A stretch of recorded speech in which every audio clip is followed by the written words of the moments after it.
Ready? Yep. All right, Let's do it. let's get started. Good evening and welcome to the June 17th, 2025 Lawrence City Commission meeting. The first item on the agenda is to consider a recess into an executive session. Is there a motion to do so?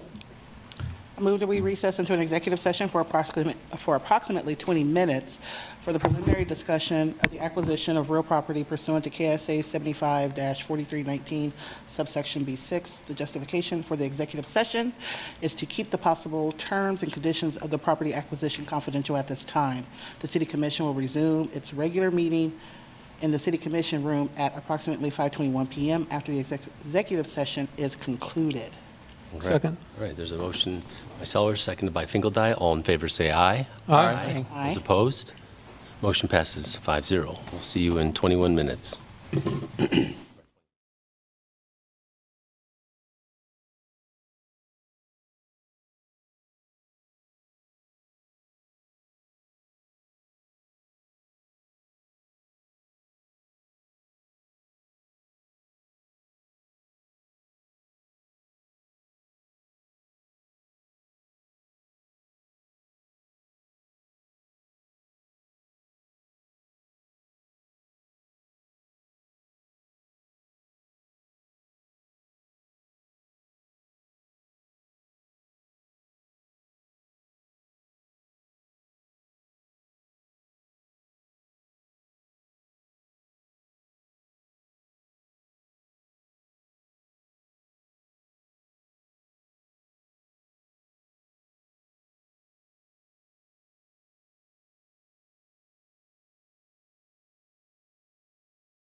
Back from our 20-minute executive session, and we're going to call for a vote to extend that session for 5 minutes. Move to extend the executive session for 5 minutes. Second. Okay, motion by Fickledye, seconded by Littlejohn. All in favor, say aye. Aye. Those opposed, motion passes 4-0. We'll see you in about 5 minutes.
Welcome back. We're back from our first extension of our first executive session.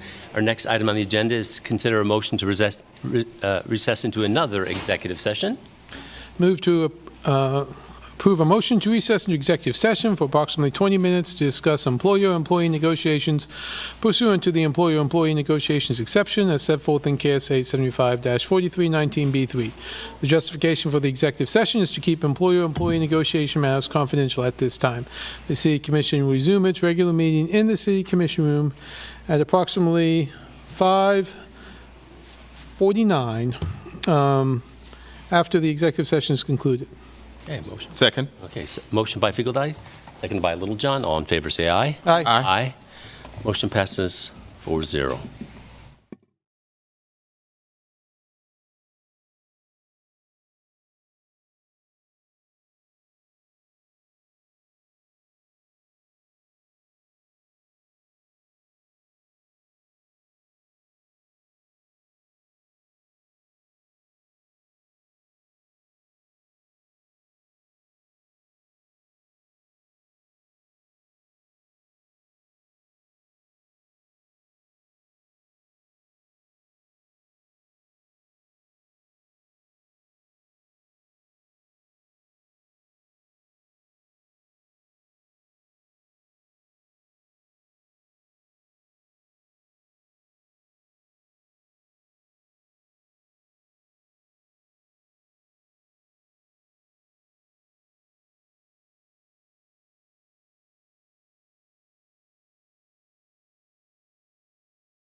Come back into session now from our executive session, and we don't have anything to report from either of these two executive sessions this evening.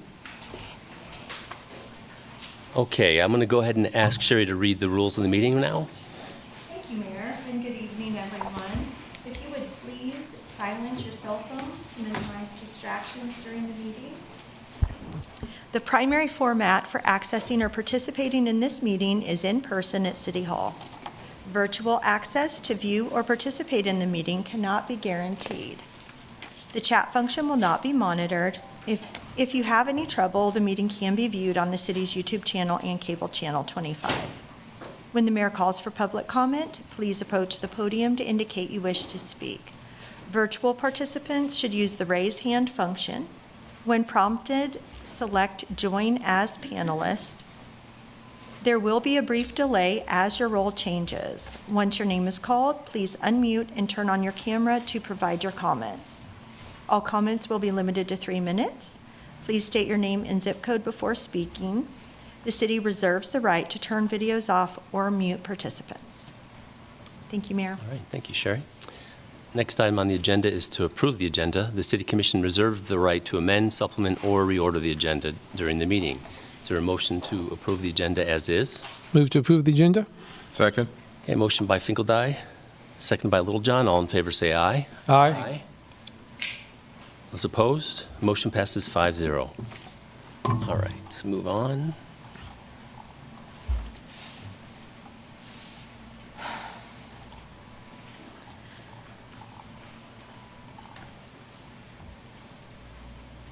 Okay, the next thing, the consent agenda, items on the consent agenda are considered under one motion and approved by one motion. Members of the governing body may remove items for separate discussion if desired. Members of the public may remove items identified as quasi-judicial for separate discussion if desired. Members of the public will be limited to 3 minutes for comments. Is there any items that the member of the commission would like to be removed from the agenda tonight? Separate vote? Okay, there's nothing that's quasi-judicial. Is there a motion to approve? Move to approve the consent agenda? Second. Motion to approve by Finkeldye, seconded by Littlejohn. All in favor say aye. Aye. Aye. All opposed? Motion passes 5-0.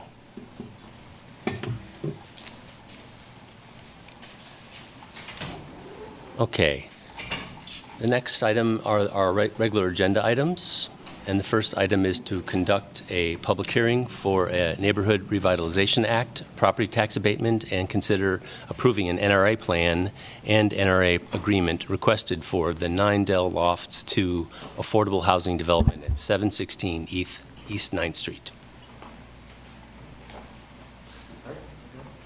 Yeah, where's Brandon? Yep. I may need a little help with the, Yes, Kurt. here we go. I can pull up the president. Great, It's there. awesome. Good evening, Mayor, Commissioners. Tom Calico with Baker Tilly, Financial Advisor, Economic Development, and Financial Advisor to the city. I'm here to talk about the proposed 9 Dell 2 Apartments Neighborhood Revitalization Area. I want to first just identify our firm, Baker Tilly, is under contract to the city. We don't have any financial interest in the project. All right. The project is located at the northwest corner of East 9th Street and Delaware Street. If you're looking at the map, just to give you a little reference, Lawrence Beer Company is up towards the upper left corner. The kind of sister project, the original 9 Dell project, is on the lower right-hand corner. The project is proposed to include 24 one-bedroom units that would meet affordability standards, specifically either 30, 40, or 60% of median area household income. In addition, there would be 12 market-rate one-bedroom units and 6 work-live units on the ground floor. This gives you a sense of the sources and uses, how the project's going to be financed. The sources, of course, are the sources of funds to pay for the project, and uses are the costs of the project. I think what's noteworthy here is you can see all of the different tax credit and incentive programs that are necessary to make an affordable housing complex like this work. Notable also is that the City of Lawrence has already committed $450,000 from its Affordable Housing Trust Fund towards the project. But the total project cost is roughly $14 million. This is a rendering of the building. Some specifics on the neighborhood revitalization area. What's proposed is a 95% property tax rebate on the incremental increase in value. So this works a little bit like tax increment financing, which I know you've seen many times. We'll identify a base value, the value prior to the creation of the area. The taxing entities will continue to receive all the property taxes that they currently receive on the base value. After the construction of the project, we'll identify the incremental increase in value resulting from the project, and 95%, not 100%, 95% of the taxes on the incremental increase will then be available to rebate the developer for the project costs. The remaining 5%, again, flows to the taxing entities as it normally would. The rebate is proposed for a term of 15 years, and it's contemplated that the city, the school district, and Douglas County will all participate through a cooperative agreement. And I think this is an arrangement that you've all seen in other neighborhood revitalization areas. The area is eligible for the Neighborhood Revitalization Act by virtue of the fact that it's seen site deterioration. There's been multiple uses on the site.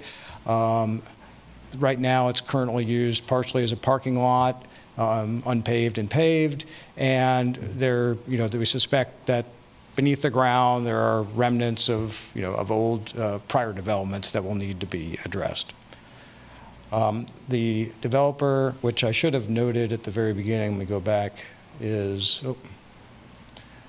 Flint Hills Holding Group, LLC, sorry. The developers also requested a sales tax exemption on construction materials through the issuance of industrial revenue bonds. There won't be any tax abatement associated with that, obviously, because we're doing the rebate program. The industrial revenue bonds would strictly be there for the exemption on construction materials, sales tax exemption on construction materials. And as with all industrial revenue bonds, they don't create any financial obligation to the city. It's strictly a financial obligation to the developer. The city's economic development policy acknowledges that affordable housing projects generally will not be undertaken without incentives. You'll remember the sources and uses we looked at and all the different incentives and tax credit projects that are necessary. We did review the developer's pro forma just to see if we thought that that all the assumptions were reasonable, and we do concur that they are. With affordable housing projects, we generally don't worry a whole lot about the incentive unduly enriching the developer, because the tax credit programs themselves really limit the profitability of affordable housing projects. In fact, the incentive for the developer to do affordable housing projects is generally through the developer fee rather than a return. It's primarily a fee-based compensation program.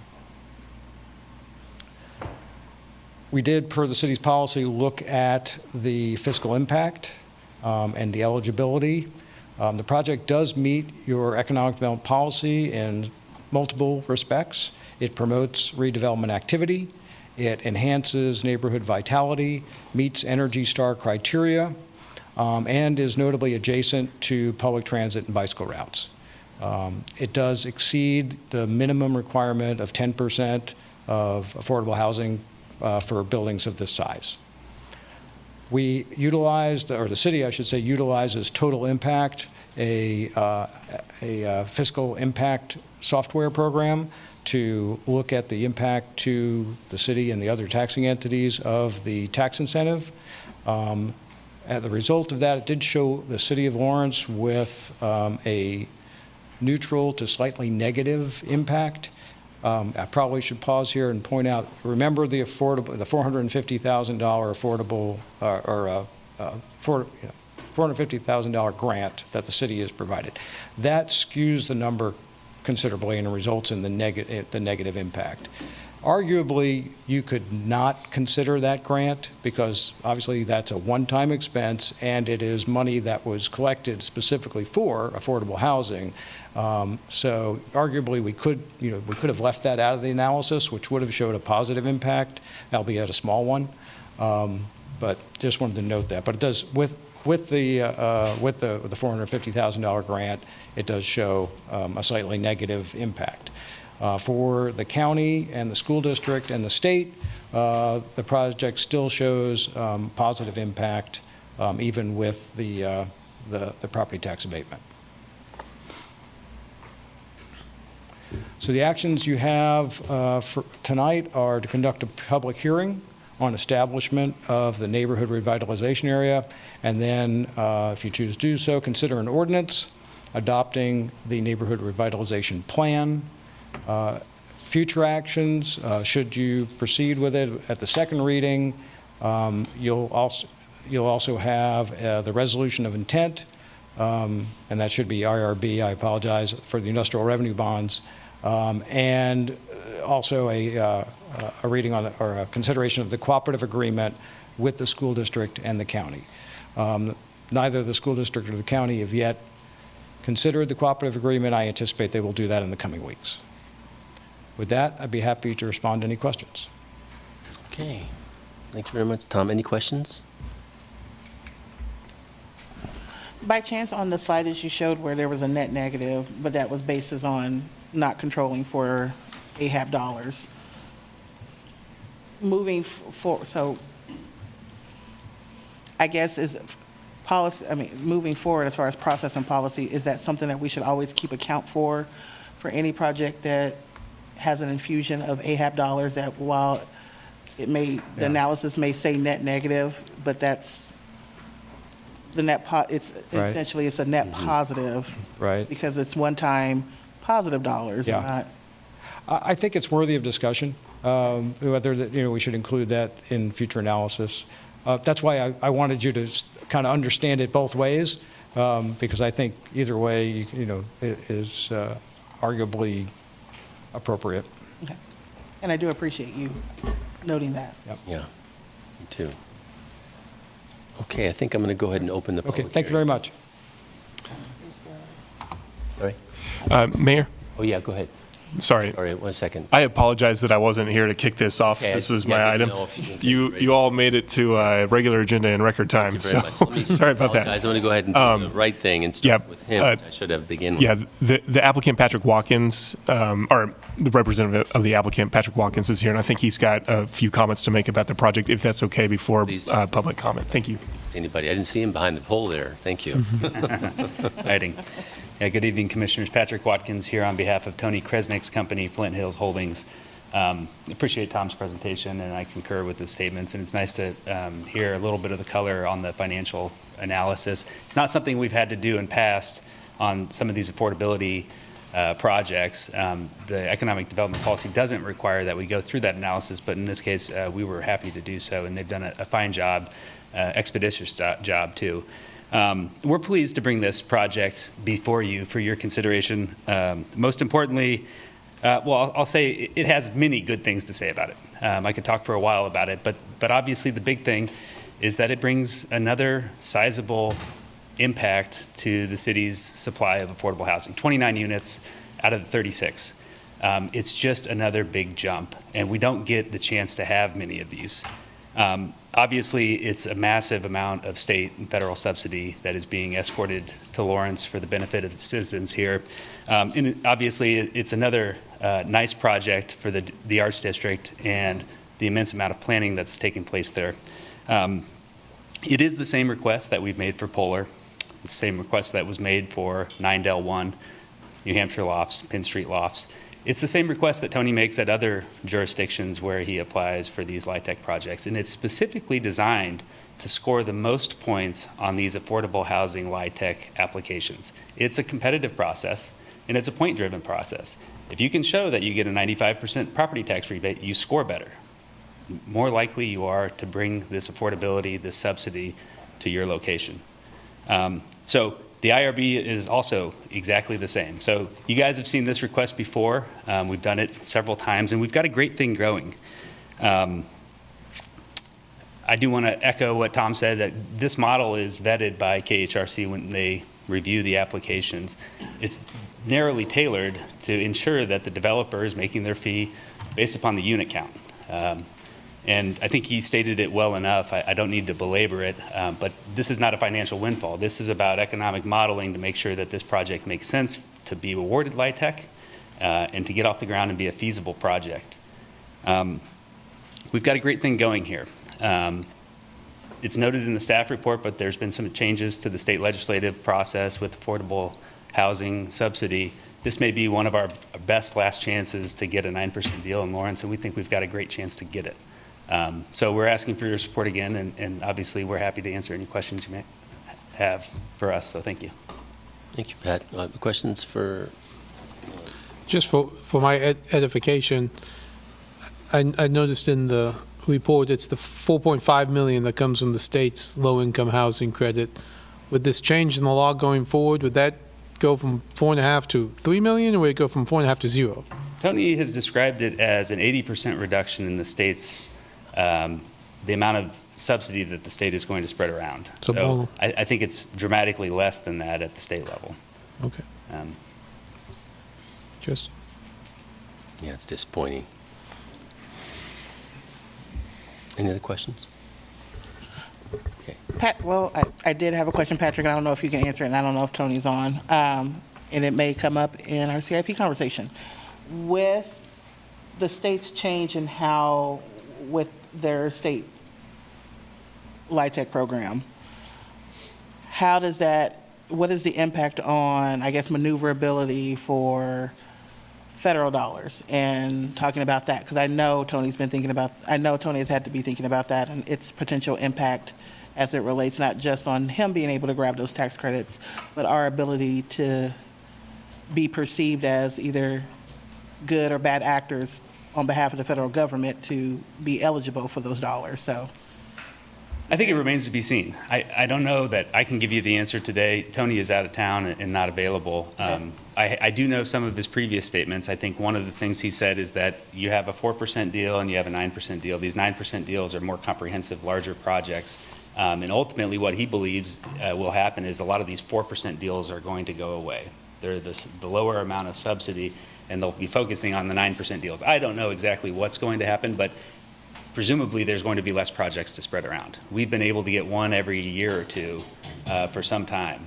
And I think that is the expectation now is it's going to be longer periods of time between awards that will benefit Douglas County. There's some other folks in here that might know as well. So. Great, thank you. All right, I think that's it for questions. All right, now I'll go ahead and open the public hearing on this item 1. I'm Jamie. I use she, her pronouns. I do not oppose affordable housing. We need that here in Lawrence. We need some low-income housing. We need affordable housing.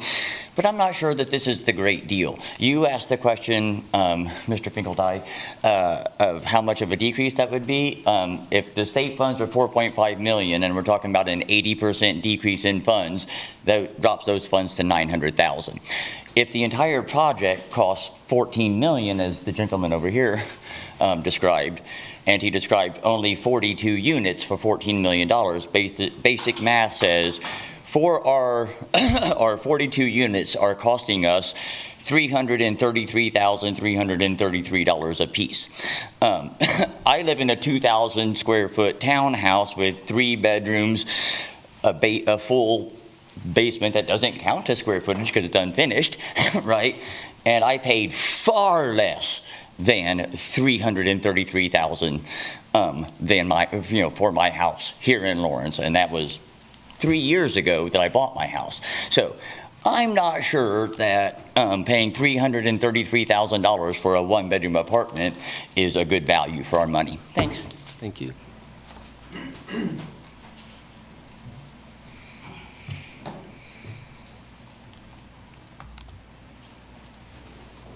Anybody else in the room want to speak to this item? Okay. Going once. All right. Sherry, is anyone online to speak to this item? There is not here. All right. All right, Commissioners and Vice Mayor, we have before us a vote to consider this NRA. Any comments or questions before we make that decision? I would say a couple things. One is, as to, I think, Jamie's comments, overall, I wish we could find ways to build infill properties for less than $330,000, but it's really hard to do in today's economy. And because $10 million of this $13 million is being paid by the federal and state government, it becomes a good way to have this affordable housing, about the only way you can get that done. So, it's a good step forward, and I do support doing this as we've done in a couple of other projects. It is too bad we might have less of these in the future.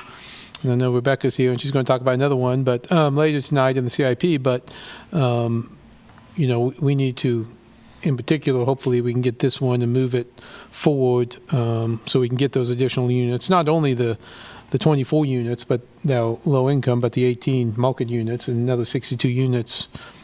However many units it was total, my math is bad, but the total number of units is still good, plus the affordable units. So I'm going to support this, and as we have in the past.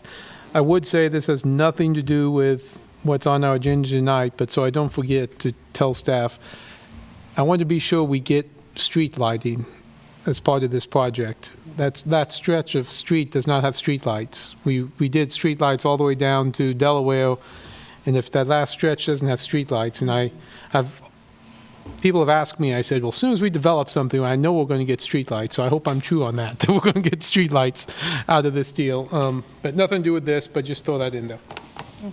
Okay, yeah. Any other comments? No. I'm Go sorry. ahead. Yeah, I don't have many. It's just right now it's an empty parking lot and vacant space. And Patrick answered a couple of the questions I had in my head about, how different is it from the Dell Lofts 1 and what kind of opportunities have come before. So those questions have been answered in my mind, and we will be getting all of the with the NRA deal, we will still be getting the taxes from it as if it was vacant, and we were just getting those additional ones of development. So as Vice Mayor Finkeldye said, it's awful difficult to go ahead and develop affordable housing, and it looks like it will become more difficult in the future. So I think we should probably take this opportunity while we have it in front of us. Indeed. Mr. Sellers? Yeah. Just a couple of things. I would say it's only going to get more difficult unless we decide to not change policy. But it'll get difficult if we don't, based on current climates, but we'll take the politics piece out of it for the sake of this. I did have a little bit of concern about, and I guess I did have concerns about the NRA piece of at 95% for 15 years, only because this is not a pure affordable housing project. And I've had these back and forths with Tony, and I appreciate what Tony does. We have other organizations that do this work. I wish we had more, or at least they had more capacity to do the work. But this isn't just strictly an affordable housing piece, and we are hamstringed by policies, by state laws, to do more, or else we could have a bigger imprint on affordable housing builds here in our community, but also in our state. So I do have to look at this as, this is affordable housing might be sharing a little bit of the main dish part of it. I don't know if it's the meat and the potatoes, or if it's simply the potatoes, because there are market piece to this. There is an economic development driver to this, which is why we're introducing talks about incentives into it. So I don't want that to be lost. I don't use that as a negative. I just say this isn't just strictly an affordable housing piece, but I do appreciate affordable housing being a part of it, and I always will. And I think because of this and how we're seeing how the state has changed their mind on how they want to fund affordable housing and what is yet to be unseen about what our federal government is going to do, we need to start thinking about what other options are available to us that as a governing body, we need to start looking at and developing in the event that not so much federal dollars are there or they go away and state dollars become non-existent, because those two things can be true and can definitely be true in the next 4 years. So as far as what's available to us, what's been available to Flint Hills and how they've been able to braid and blend, the sourcing uses slide was probably one of the best slides of this presentation to outline the very thing of what we're needing to speak to today, as well as what we'll probably hear from other partners in this work. So I do support that. That NRA number just kind of hits me, but I mean, understanding what we heard from our consultant, I can't push back on that, and I'm not going to. But I do believe that this is a project that has helped, I think, hopefully will open eyes to many of us on this dais to know that we need to start thinking more futuristic or more innovatively about how do we address potential affordable housing gaps and incentives, and how do we build that to get a little bit of the ownership back home in the event that there's something that impacts us on a state and federal level. So Makes sense. I want to do that. But thank you for the presentation. I And know for those dollars could go away tomorrow. We never know, so. Yeah, I mean, I think it's been said pretty clearly up here. I support this project. It could be the last one we get for many years, so, Yeah, indeed. with state or federal dollars. All I would add is I wish it could be higher, and maybe on at least one side, we could have added some more affordable units and maybe evened out a little bit even heavier blend of affordable housing. But I'm happy to have this opportunity, and I'm happy that we have people willing to invest the dollars in Lawrence and take our vacant lots and turn them into something that's hopefully going to generate some energy and some dollars in our community, and maybe get some additional enthusiasm for that neighborhood, and perhaps even get Charlie's online soon. So we'll see. But in the long run, I'm really excited about this, and other people's money is going to be going away for us, and I'm glad that we're going to get this on this project. So I'm in favor of it. Is there a motion for this? You close the public hearing? Yeah. Sorry. I'll go ahead and close the public hearing. Then I move to adopt on first reading ordinance number 10144, establishing the NRA area and approving the NRA plan for the 9 Del Lofts 2 affordable housing development at 716 East 9th Street. Second? All right. That's a motion by Finkeldye and a second by Littlejohn. All in favor, say aye. Aye. Those opposed? The motion passes 5-0. thank you. Thank you. Thanks for the presentation. Okay, our next item is to discuss our 2026 through 2030 capital improvement plan. You going to start this, or? Ally, okay. Good evening, Mayor and Commissioner. Oh, Kurt, thank you. That's actually why I came up here. I am actually going to hand this presentation over to Mary Bisbee. She is our budget analyst. She's been with us for about a year now, and this will be our first presentation tonight. But Mary has been a great addition to our team. We are very fortunate, me in particular, but our organization as a whole is very fortunate to have her. So I will hand it over to her, and then you will see me in the second half of the All presentation. right, thank you. Thank you. Good evening, Commission. I'm Mary Bisbee again. I'm a budget analyst, but I'm really excited to be here to introduce our 2026 to 2030 proposed capital improvement plan. And so we'll start with a brief overview of the CIP and the process, and then the CIP is made up of many different funds, but we'll be highlighting 3 different ones in our presentation tonight. And so to start, to highlight what the CIP is, so this is our long-term planning tool that helps us identify capital projects, and this is in accordance with city policies as well as our overall strategic plan. And so really this takes a look at the next 5 years and identifies our public improvements or capital needs and helps us prioritize and plan those.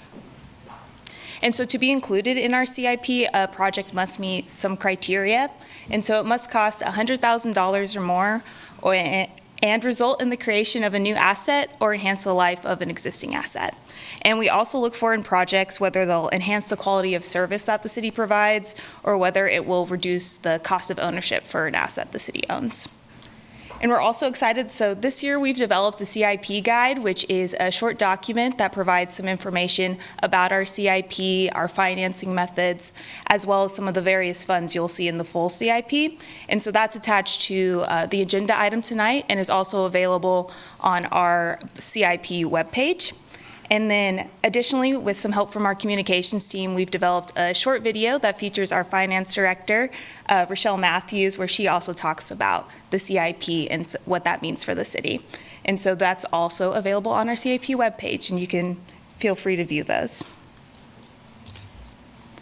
Going into our CIP process, so this is a multi-month process that we undertake every year, and I do want to emphasize that while budget is up here giving the presentation, it really involves many departments across the city and a lot of staff members, and the proposed CIP that you see tonight would not be possible without all that work they put in, so I do want to extend a thank you to all of our departments that help assist in this process. But really, we start the process at the beginning of the year where we open projects for submission from both our departments and the public. And then from there, we move into a review process as well as the scoring, which we'll go into briefly. From there, we develop a financing plan for all of our various funds and develop a draft CIP, which is reviewed by our internal CIP committee as well as our larger executive team, and taking any notes and edits from there. And it develops into our proposed CIP, which is before you tonight. And then moving forward, any updates to our CIP will be paired with our 2026 budget presentations. And so you'll see those moving forward, and eventually those will be adopted together later this September. And so when you look at the CIP, you'll notice that every project has a total score next to it. And when we use that, we utilize this scoring matrix. And so every project is scored against these 10 areas. So that's our strategic plan commitments. And so those are community engagement, efficient and effective processes, equity and inclusion, sound fiscal stewardship, engaged and empowered teams, and environmental sustainability. They're also scored against asset management, external funding, regulatory compliance, and our overall strategic plan alignment. And so whenever an applicant submits a project to be considered in the CIP, they answer a series of questions based on those above categories. And those questions can be found at the link that's on the slide. It's our CIP prioritization guidelines, so you can see the questions that every project goes through, and it's also available on our website. And then those projects that are submitted are peer reviewed by subject matter experts in those areas. And so that will be for our strategic plan commitments, our commitment champions in each of those areas, as well as staff with expertise in fields such as regulatory compliance. And so from there, after that peer review, they receive their final score, which is what you see in the CIP in your agenda packet tonight. And then those scores assist our CIP committee in determining our proposed CIP that we bring to you. And so this is just a visualization of that scoring matrix, as I've mentioned, so you'll see those categories again on the left. We do have a weighted aspect for how we score, and that is for regulatory compliance and overall strategic plan alignment are weighed more than the other categories. But that gives us our total score, and this is a tool that we utilize in prioritization of our projects, but again, staff goes back in through each fund to make sure that the projects we are funding still align in our overall financing plans and needs for each fund that we have in the CIP. Okay, so we wanted to highlight that there has been a large investment by the Commission in recent years in our infrastructure, particularly in our deferred maintenance. And so this is just a handful of projects that have been completed within the last 2 years that have been funded through our CIP process. And so you can see the vast array of projects we have, from street reconstruction to the development of a new transit facility for our transit operations. And so those are some of the major ones that have been completed, but we still have a lot of major projects going on. I'm sure everyone's familiar with the work that's happening on Iowa Street currently, but you can also look at any of our current projects at the link provided. Sorry, they're kind of hard to see, but it's just our construction webpage, and there's a map, and you can look at all the current projects going on in the city. So moving into the 2026 to 2030 CIP and how that was developed and the financing aspects of it. And so on the revenue side, in alignment with our preliminary 2026 budget that has been shared with the commission, we have projected 2% sales tax growth over the year, and it's also been developed with a flat mill levy in mind for our debt service fund. However, that does take into account anticipated 4% assessed valuation growth year over year. And then additionally, for our various enterprise funds, all of those funded projects are in alignment with the rate models presented for each of those funds.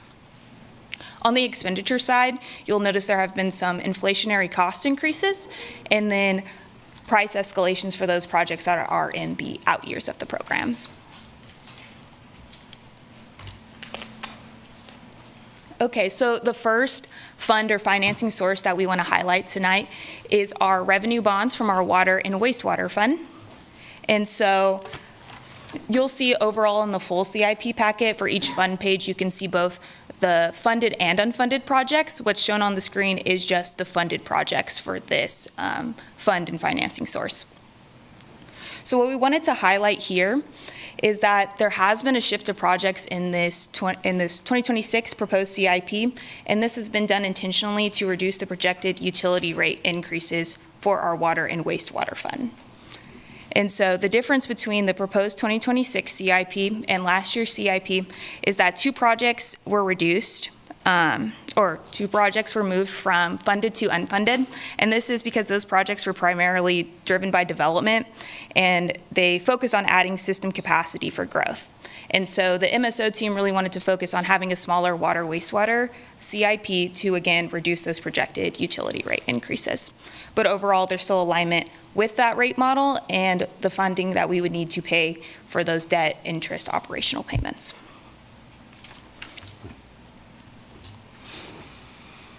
Okay, the next fund we wanted to highlight is our capital sales tax fund. And so there has been a strategy in recent years to utilize this available fund balance to spend down and use on projects. But given updated projections that we have with current economic trends, all the projects that were previously shown as funded are not able to fit within this fund anymore. And as a result of that, staff has developed 2 different options for how to utilize this capital sales tax funding. What's before you now is the first option, which is a recommendation to prioritize street maintenance funding. And you can see that project highlighted on the screen in yellow to illustrate with this option what that funding would look like. The second option for the capital sales tax does allocate some funding for 3 different Lawrence Loop projects, and you can see those added on the screen. And so with this, I want to emphasize that the funds from the capital sales tax fund for these Lawrence Loop projects, they largely only cover the design and very small portions of construction costs for these Lawrence Loop projects that are listed. The larger construction costs are listed as unfunded in our general obligation bonds fund. A previous version of this said it was listed unfunded in grants, but it's actually in our general obligation bonds. And so those larger construction costs are unfunded there, but the capital sales tax funding in this option primarily funds those design portions of these 3 Lawrence Loop projects. And again, for that financing, that difference is taken from our street maintenance program in those applicable years. And so again, that's highlighted so you can see the difference in funding between the 2 options for street maintenance, but overall, it results in about a $2.3 million of unfunded needs for the street maintenance program from this capital sales tax fund. Okay, and so we wanted to bring this to the commission for further direction and guidance on the use of this capital sales tax funding. But as of now, I'm going to pass it back over to Ali to talk a bit about our general obligation bonds. But thank you. Good job, Mary. Appreciate it. Thank you. Thanks, Mary. Okay, so going to our GO bonds, these are backed by the full faith and credit of the city and are typically paid from property tax. So our 2025 debt service mill levy was 7.956 mills. And this is separate from the approximately 21 mills that we have dedicated to the general fund for our primary operating fund. Over time, this debt service fund has built up a healthy fund balance, and so we had a strategy to spend down fund balance, add more projects, but those were one-time dollars. So we've been very proactive in monitoring that fund, and current projections show that we will be below our policy requirements within our 5-year forecast. So that required us to remove some projects and list them as unfunded. So here are the projects that are supported by that mill levy debt in the GO bonds. And it looks relatively similar to what you saw as part of the 2025 CIP, except for what I am going to highlight here. So changes from the 2025 to 2029 adopted CIP. We unfunded the West Lawrence Spray Park.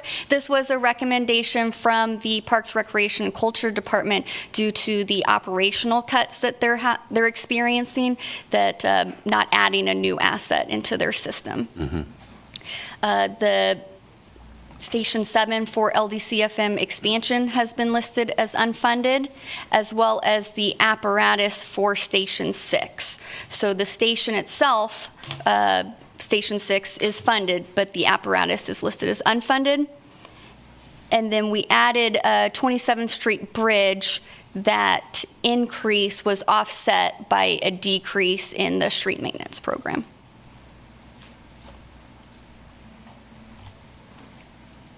Okay, I'm going to slightly shift gears just a little bit here. So we have a CIP. It shows a funded Station 6, unfunded Station 7, but we don't have an operating plan for either. So in 2020, LDCFM had a study done that recommended that we relocate Station 3, as well as build 2 expansion stations, which we've called Station 6 and Station 7. On this chart here, you see the unfunded components that we have for each of those stations. So Station 6, with an estimated 2029 opening, 23 firefighters, 3 battalion chiefs, 2 admin staff, fire apparatus. Again, the station itself is in our current CIP. And then the ambulance.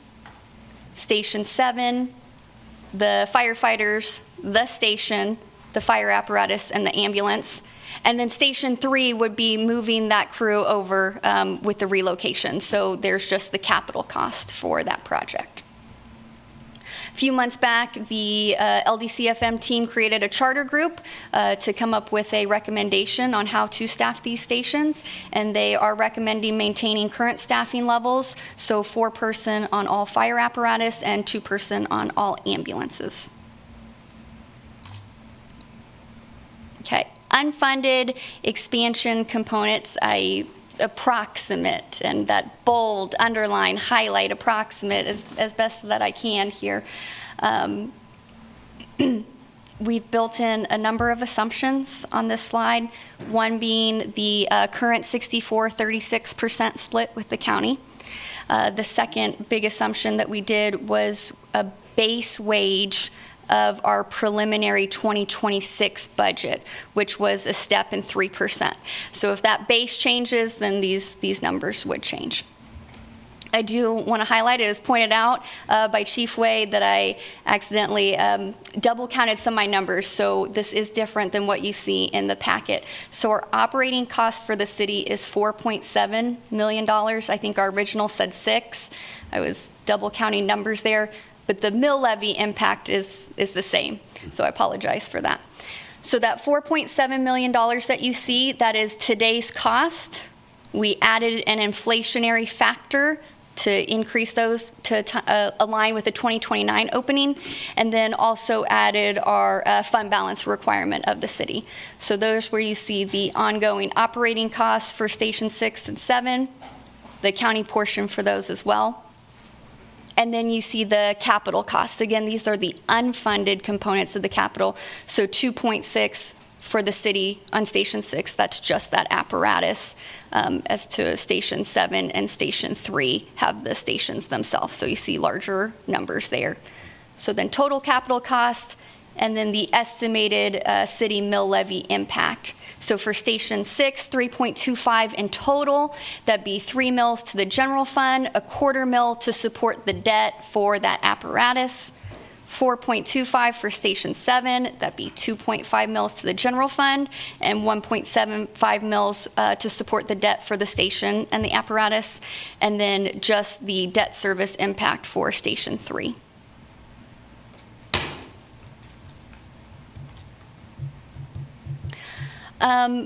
So you see a lot of unfunded needs in our CIP. Big ones that we pointed out: street maintenance. We have a PCI, pavement condition index, goal of 70. We're currently at 63.1, and 70, quite frankly, is an unattainable goal at the moment with our current funding. Our fire apparatus replacement cycle is currently off. The accepted cycle is 10 years as a frontline apparatus, 5 years as a reserve. If you look at our forecasts, we don't have any replacements currently. And then just general aging parks and recreation assets. So one thing we're recommending as staff, that as part of the capital sales tax fund, that is a dedicated 0.3% sales tax. It expires in March 2029, so we are going to get the different staff groups that are part of this together and start looking at that, reviewing that sales tax for renewal and potentially even an increase depending on what our needs are. And much like what we did for the affordable housing sales tax, that would require several steps to go through City Commission and then ultimately voter approval.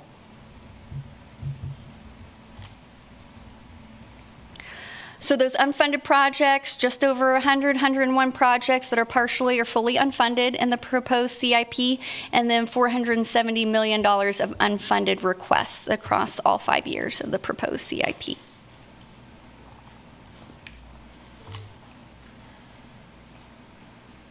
So our policy questions for this evening, and I'll come back to these. I just want to go to this last slide real quick.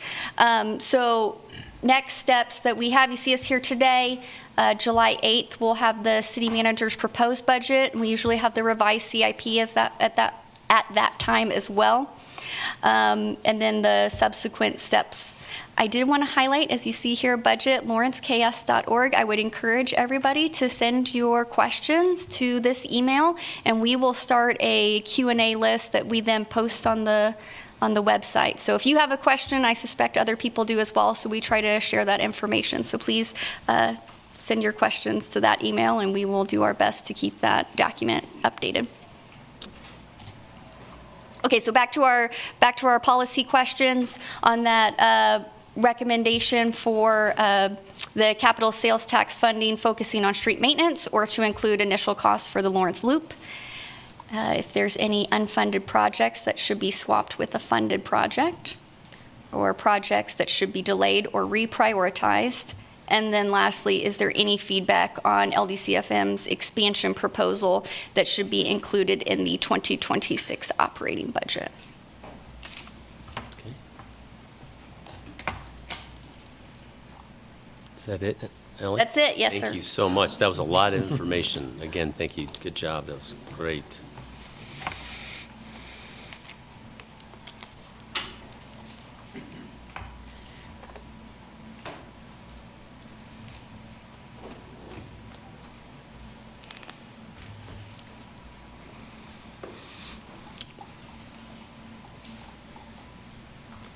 Ready for some questions? Yes, please. I'm just going to, did you guys have any questions for Ellie before she sits down? I have some. I'm not sure Ally can answer all of them, but she can start. Well, I think we got quite a big team over here, so Got people we'll here get to answer somebody, questions. yeah. A couple questions, I guess. We've talked about maxing out the, CIP and removing some. I think there's been some discussion in the community about what does that mean when we're saying we're maxed out? Are we maxed out because the law says we can't borrow anymore? Are we maxed out because of our general fund and the way it's set up? And our rate model, kind of explain that a little bit more, maybe. Yeah, so I think Mary did a very good job explaining the rate model side in regards to the GO side, and I'll certainly let Rochelle add anything that I am sure to have missed. But we are assuming a flat mill levy, and so by doing that, there's only X amount of dollars with appraisal growth that we can anticipate. So that's when we say max out, is because we are assuming a flat mill levy. Thank you. Street maintenance, obviously we spend a lot of money on the major arterials, so we're hoping not to spend as much on maintenance there. If we did these additional street maintenance dollars, what kind of streets are we focused on? And what would we be buying, I guess? Good evening, Commissioners. Melinda Harger, Assistant Director of MSO. Our focus over the next 5 years is going to turn more to the residential streets. So we have completed, as you saw on the list, a lot of our arterial improvements, a lot of those moving to concrete, so that will provide a longer term, less maintenance cost, longer life with those concrete streets. But we do see that the PCI values for our residential streets are lower, and so we have some of those in the 5-year plan, and that is available on the website as well. You can see what we're proposing. So when you go to the page that shows the different indexes, you can see the quality of every street. We map that, and then you have, so basically we'd be adding additional residential streets if we decide to go that route with the more residential streets faster. Correct. So what we're showing aligns with the funding that was in the 25 to 29 CIP. And on the website, you can actually pull up the street maintenance program and see what we've proposed for all 5 of those years. And we will be updating again after this CIP is approved. Okay. And as it relates to the loop, I guess the other side of that question, again, typically we've put money in for design and maybe 10%, and then we've been able to get grants to help pay for construction. Any update on the projection of if those sorts of grants will be available in the next 4 years? In the next 3 to 4 years? I don't want to speculate too much. We're hearing that it's likely there will not be the same level of grants that we've had in the last few years, but nothing definitive yet. Melissa came up, and I don't know if she's going to say something more definitive. Commissioners, Melissa Sieben, Director of Municipal Services and Operations. No, nothing more definitive, but right now, given that we're still waiting on a kind of a federal budget moving forward, I would say at least in the interim, it is slowed down, as you're well aware. But the point to make with that is that we've been using federal dollars for the loop. And has that been federal dollars directly to us, or has that been federal dollars as a pass-through from the state then to us? I would say one of our engineers online could probably confirm that. I think I know the answer, but I don't want to speak out of turn. So Jake Baldwin has managed several of our loop projects, and he is online. Right. So he could speak to whether that is a pass-through. See if we can get him on here. You moving him over, Sherry? No. You have to move him over. Yeah. See if he's in the room, and there he could is, also raising his hand too. Look that up and get back to you. You can, if he's not on it, it's not He's- something I need to know for. He's on, he just needs to be moved over. Okay.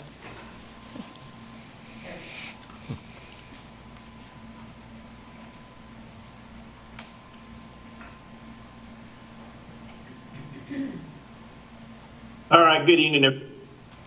Jake Baldwin, Program Manager at MSO. Yes, the answer to that question is that those are federal grants that are passed through the state and administered to us that way. Okay. Thank you, Jake. There you go. And then as far as the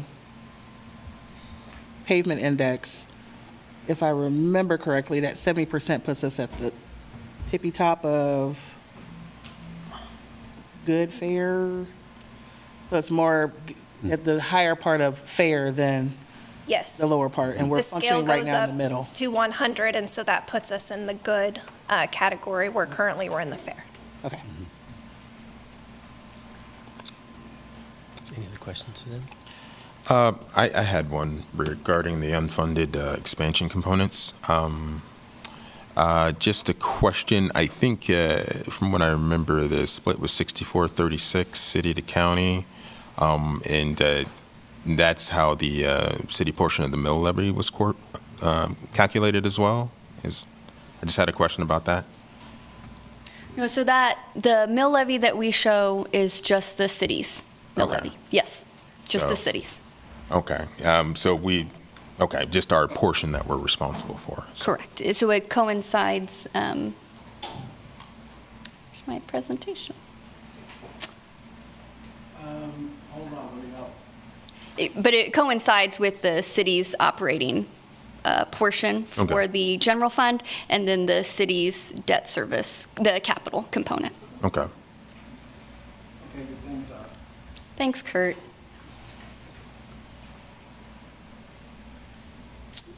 Any questions, Lisa, before? I have one. Two of the projects that are unfunded right now is the Jayhawk Watershed Lower and Upper Reach, two different projects. How does that play into what we're doing right now in the Jayhawk Watershed?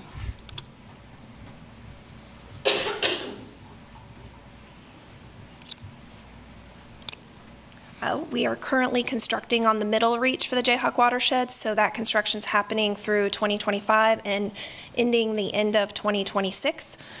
And so the upper reach is everything upstream of 9th and Mississippi up toward the stadium. And then the lower reach is toward the river, so from about where the outdoor aquatic center is down to the river. And so those two are the unfunded portions. Okay, so we're still on with all the middle up to 2020? Correct. It's under contract and we are underway. Got it. Thank you. Okay. I think I have I'll- Go ahead. Yeah, I have a question. Okay, so Ally, going back to the unfunded expansion component piece for the stations, I'm looking at this, and I don't know why. I guess maybe because the number changed. So I guess when I'm looking at the piece where it says capital total, which is the inclusion of the city's portion and the county's portion, so this is taking into account that of that agreement, this is that 560K would come over to us So the, for a total capital cost, but yet our estimated mill levy is still 3.25? yeah, so the capital side for Station 6 has the apparatus, and as a fire apparatus, it's only funded by the city. And that 560 is an ambulance, and as the EMS component, it's only funded by the county. Okay. So that $250,000 in debt is approximately the debt we need to support a fire apparatus for the 10-year bond that we take out on that. Okay. So even with the 560, it goes towards in the mill calculation, and I'm just trying to understand it may be you have to do some simple math with me on the side, but I guess knowing that that's the county's portion of it, then why is it playing into our mill levy, our estimated mill, or is it not? It's not. It's not. Correct. This is just the city's mill. Right, but it's playing, in that 560 plays within our mill. I'll have to ask you offline. I think it's a fuzzy math question that I'm not understanding. Okay, I'll attempt to. So the county's 36% on the city's operating. Right. Okay, so that's, Yeah, that's how you capture that. Right. It's not the same on the capital because, again, that ambulance is Right. a which I get. separate component that we're not factoring in. They'll just pay us, or they'll reimburse us once we purchase it. Okay. So you're saying essentially that 560 is the reimbursement, but doesn't account for that's just the flat piece of, we're saying the 3.25 is what's needed, not capturing for the 560 that we would need to get back from the county. Correct. Okay. I have one more question, Mayor. Yes, please. On the street maintenance, you talked about the PCI of the goal of 70. We're at currently 63.1. Have we seen that increase over the past several years that we've been investing more in streets? Hello. We have not seen it start to increase. We would need to fund that at a level close between 18 and 20 million a year. We have been funding at a lower amount than that, and so we've had that unfunded portion. At that funding level, the goal would be we would be able to achieve the 70 after 20 years. Okay. So it's a slow-moving piece there, but what that also means is at our current funding level, we do see the potential after this 5 years to go below the 63, but it would be a slow tick down, probably closer to 60 at the current funding level. Okay, thank you. And Melinda? Don't sit down. I was going to say, what, sorry, because I was just thinking, because when you said that was part of Jake's presentation to us a couple of months back, I thought, with the sidewalk. Is there any way we can figure out where that is? I thought we laid that out, what it looked like with the PCI and to make that and what that would count. I think having that for this conversation moving forward would be helpful. So just wanted to plug that real quick. Okay. Yeah, we were in the process of updating our model. Darren last updated with everything we had completed in 2023. Mm-hmm. And we're still getting all the data in from all the completed projects that were completed through 2024. So we should have updated information to share with you soon. Okay. One of the major changes on the revenue bonds was the addition of the Kansas River wastewater treatment clarifier improvements. Mm-hmm. When I was looking at that, it said we identified maybe the problem in 2020, and so I was just kind of curious why. Did something change that it wasn't on it last year and it's on it this year, even though we've known that this was coming for a while? There was an assessment done as part of the Kansas River wastewater treatment plant improvement project, and through that we tried to fit in with our contingency as much of those improvements as we could, as we were already working on the nutrient removal project. Yeah. That's one that the cost is such that, and the condition has even worsened since then, that we realize now it definitely needed to be in the 5-year CIP. We can't put that off beyond 2030. So. Okay. Thank you. Okay, any other questions? I was glad to see on the 27th Street Bridge was added, because I know we talked about that 5, 6, 7 years ago, and at that point it was at the end of its life, supposedly. So I'm glad to see that was added. Yeah.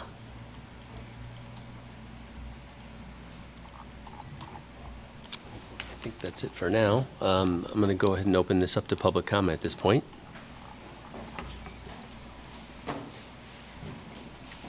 This will be public comment on our capital improvement plan discussion. Good evening. I'm Holly Krebs with the Coalition for Collaborative Governance. We have researched the city budget extensively to increase transparency about our city's finances, and our research shows that the city has substantially increased their debt in the last 2 years, bringing our city's current total debt to $463 million. The proposed CIP would increase our city's debt by an additional $126 million next year, which we estimate would bring the city's total debt to about $550 million. This would be a 56% increase in 3 years. This also means that our city would be indebted for $5,700 for each Lawrence resident. Unfortunately, the city has not adequately informed or engaged our community about this total indebtedness. The city's budget engagement this year did not address their capital expenses and debt, and in spite of asking the city for their total current debt, our coalition had to recruit outside assistance to find this current number. This debt is important because it is paid for by residents' property taxes and utility fees, which have both risen dramatically in the last few years. While the city has not increased the mill levy, Residents are paying, on average, 40% more in property taxes than they were 5 years ago due to increased property valuation. The city has increased utility fees to pay for some of this new debt.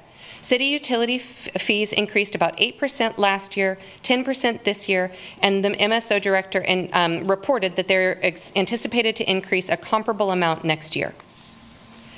The city commits to sound fiscal stewardship, which includes sustainable management of resources and transparent data for budgeting and decision-making. Our coalition's research has demonstrated that the city's budget data is not fully transparent, and we question whether the city's debt decisions are sustainably managing our community's financial resources. We know that CIP projects are important and represent long-term planning, and that each project receives extensive attention, often over years. But this presentation tonight is the only time each year that the Commission and the community are presented with the CIP's total fiscal impact on our community. We believe this debt decision deserves greater attention and deliberation. Last week, our coalition submitted several questions about this debt, including what is the city's long-term financial plan for managing the substantial new debt the city has taken on since 2024, and is this debt sustainable? We have also asked, how are the city's higher debt payments affecting property taxes, utility fees, and the general fund deficit? We ask that the city demonstrate to our residents that this debt is sustainable and is not affecting our general fund deficit. And if either of those are not true, we ask that you make different decisions regarding our city's budget, capital investments, and future debt. Thank you for your time.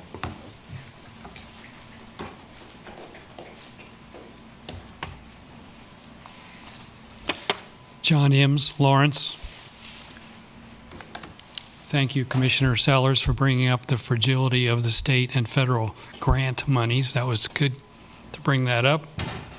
To bounce off of what was just stated, the capital improvement plan indicates an expense of $157 million and an increased debt of $126 million for 2026.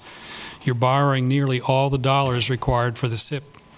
Worse, your current total debt for the total is $463, which is 19% over last year.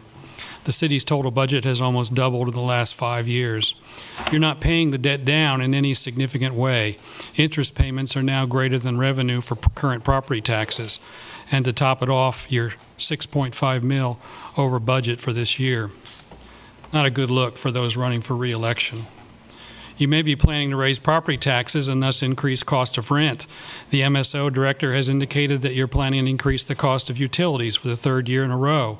These actions would make it even harder for people who are already struggling to stay housed and off the streets. Maybe you're hoping the federal government will continue approving your grant money, which, as just stated, may not be the case. But remember the Resolution 7599 Department of Transportation meeting you had just a few weeks ago. Lawrence citizens were pretty clear. They told you they do not want you to take money from the federal government. So where we're at is we need to find a way to cut city programs. Consider cutting 5%. I'm sure there's many ways to do this, from each fund, leaving the fire and police alone, since that's core. Pay down debt in a more serious and dedicated manner. Be fiscally responsible, accountable, and transparent. The Coalition for Collaborative Government, as was just stated, asks many questions that need answering. There's an old quote from Hemingway, "The sun also rises," in which the question is asked, how did you go bankrupt? 2 ways, gradually and then suddenly. Thank you. Christina McKenna, 66046, and as part of the Coalition for Collaborative Governance tonight. The city's sound fiscal stewardship commitment states the City of Lawrence will provide transparent, easy access to relevant, accurate data for budgeting and decision-making. Unfortunately, the Coalition for Collaborative Governance's budget research team repeatedly experienced challenges understanding and/or accessing the city's budget data. So we're advocating for the city to provide true transparency to fulfill their commitments to our community. Our first example of lack of transparency is that the city's budget engagement this year only addressed a quarter of the city's budget. The city did not educate or engage our community about the capital investments and debt financing that made up 45% of this year's budget. This is especially significant because these are the city expenses that have grown the most in the last 2 years. Our second example of lack of transparency was one of our research team's hardest challenges, finding the city's current total debt. This number is not reported in the city's official budget book or in any of the reports for the City Commission that we could find. So we asked the City Finance Department for information about their most up-to-date debt numbers. The answer we received several weeks later was an amount from last year, which is a significant issue because the debt increased this year by 19%, as was just mentioned. In contrast, Christine Polian, who is a municipal finance expert, was able to send us documents demonstrating the city's current debt in less than 24 hours after we asked for her help in answering the question, which is your job. Another example of lack of transparency is the city's use of the term miscellaneous to describe more than a quarter of the total revenue. Through our research, we discovered that 93% of the category is debt-financed revenue. But the description of this category in the city's official budget book lists 6 small sources of revenue and doesn't mention debt at all. That is not transparent. Finally, the city's 2025 budget book and their state budget form don't indicate a $33 million transfer of funds that accounts for more than a third of the city's debt payments this year. This is the city's biggest transfer of funds and is the only one that appears not to be recorded in the most recent and official financial documents. We are concerned about this lack of accuracy in our city's financial record keeping, along with what it could mean for the city's financial future and thereby ours as taxpayers. We recognize that transparency requires diligent work from city staff, and we thank the city staff for the responses they did provide. But we hope that our research this year prompts the city to improve the budget transparency going forward. Thank you. Thank you.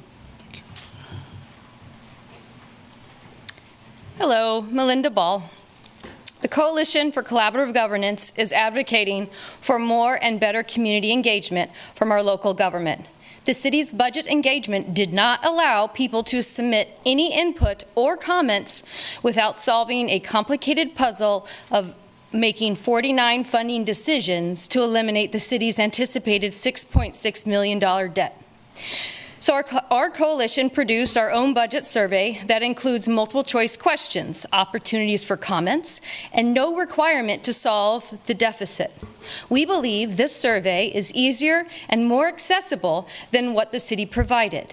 And we hope you will consider these ideas for next year's budget engagement. In our survey, we included several questions about the city's debt expenditures, a topic the city's tool did not address. We asked if people supported our city taking on debt to invest in existing infrastructure, new infrastructure for commercial, industrial, and residential development, and the new municipal services and operations campus. Debt for maintaining our existing infrastructure received the most support, with 55% of respondents supporting it. The other categories of debt received substantially less support. 35% of respondents supported debt for new residential infrastructure. 33% supported debt for new commercial, industrial, and industrial infrastructure, and only 27% supported debt for the new MSO campus. We also asked how people thought the city should manage their long-term indebtedness, and they could select all options they supported. Interestingly, the idea that received the greatest support was requiring voters to approve debt for projects over $5 to $10 million, which almost 70% of our respondents selected. For more than half of respondents wanted the city to pay down their debt with existing property tax revenue. About 45% also supported reducing capital investments and integrating infrastructure maintenance into general operating costs. We want to acknowledge that we had about 80 responses because our survey has only been released for a week and a half, so our sample size is small. We also want to We also think our initial data is worth sharing. We believe this information gives the city a better idea of how our community feels about some of your decisions, and you can use this information to both inform your decisions and to guide your future discussions with the community. While the city understands and believes in the value of taking on current debt, thank you for your time. Thank you.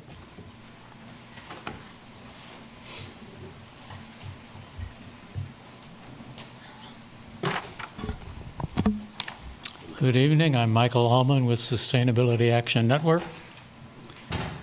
During our 18-year bicycle transportation advocacy, we've submitted on average 3 bikeway projects a year. We're batting 0 for any built. Goose eggs. That's not because our submissions lack merit. They're always well designed to city standards or better, specified at accurate funding levels, and located to serve in-need populations traveling to desired destinations. This year, we proposed restriping Tennessee and Kentucky streets from 6th to 19th for a Vision Zero buffered bikeway during a mill and overlay project. But staff has not funded that striping here. No, the city rejects all our proposals because staff screens them out with a matrix such as the CIP prioritization guidelines, the bikeway facility selection criteria, or the strategic plan performance measures. Our city staff doesn't acknowledge that their matrices don't address every situation. Our proposals are outside the box, intended to fill a void left by staff's inaction. After all, if staff restricts public CIP proposals to only those sanctioned by city matrices, staff can initiate those in-house, except that they don't. So we do, but they're never funded. The overarching reality is that there's a huge disparity between the motor vehicle funding and bikeway funding, a ratio of about 141 to 1. The 2026 CIP shows motor vehicle project funding of approximately $53 million for street projects and street maintenance. Bikeway funding is only $375,000. And that's one reason because the bike ped funding line item is slashed by $1 million a year. Even more significant, the CIP is bloated by the proposed City Hall funding of $8.5 million and MSO campus funding of a projected total $120 million. To put that all in perspective, the $500,000 simply to restripe Tennessee and Kentucky for Vision Zero crash prevention is pocket change. 0.003% of streets and major facilities combined, and 0.00096 of the overall projected 2026 budget. This would be an all ages and abilities bikeway benefiting St. John's students and KU students both. After decades of being stuck at barely bike-friendly bronze level, the project could propel Lawrence to the silver level, opening up new funding opportunities. If not done now, it'll be a 10-year delay. Michael. Thank you.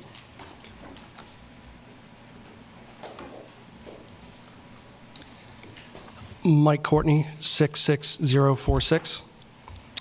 With this SIP, we're about to see 5 years of increased property taxes and utility payments with no financial restraint. This affects fixed income individuals, such as our retired neighbors, and new families, like the ones in my neighborhood, Prairie Park, the hardest. This also makes it harder for essential workers like teachers, firefighters, police, and nurses to live in the community in which they serve. I spoke to 3 families before this meeting, and we figured out how much their property taxes have gone up in the last 4 years. It was 20, 21, and 31%. I asked one of them if they made it up in wages. Of course, he laughed at me and said, "Mike, that doesn't include our water and sewer bill that went up $54 a month, our electricity bill that went up $29 a month, and our gas bill that went up $23 a month. We are getting priced out of this town that we love. We are getting priced out of this town that we love." This, with the potential rec center fees, are going to make a hard situation even worse. I'm not here to just voice complaints, as there is something that I believe you can do. Reprioritize the projects in the SIP. Expand the SIP from 5 years to 10 years. This is similar to other large cities in Kansas. That will allow you to factor in the current property and utility costs and bend those down over time. People in this town are hurting. People are upset. Help our fellow citizens feel this town will do what is right for them and their families. Thank you. Thank you, Mike.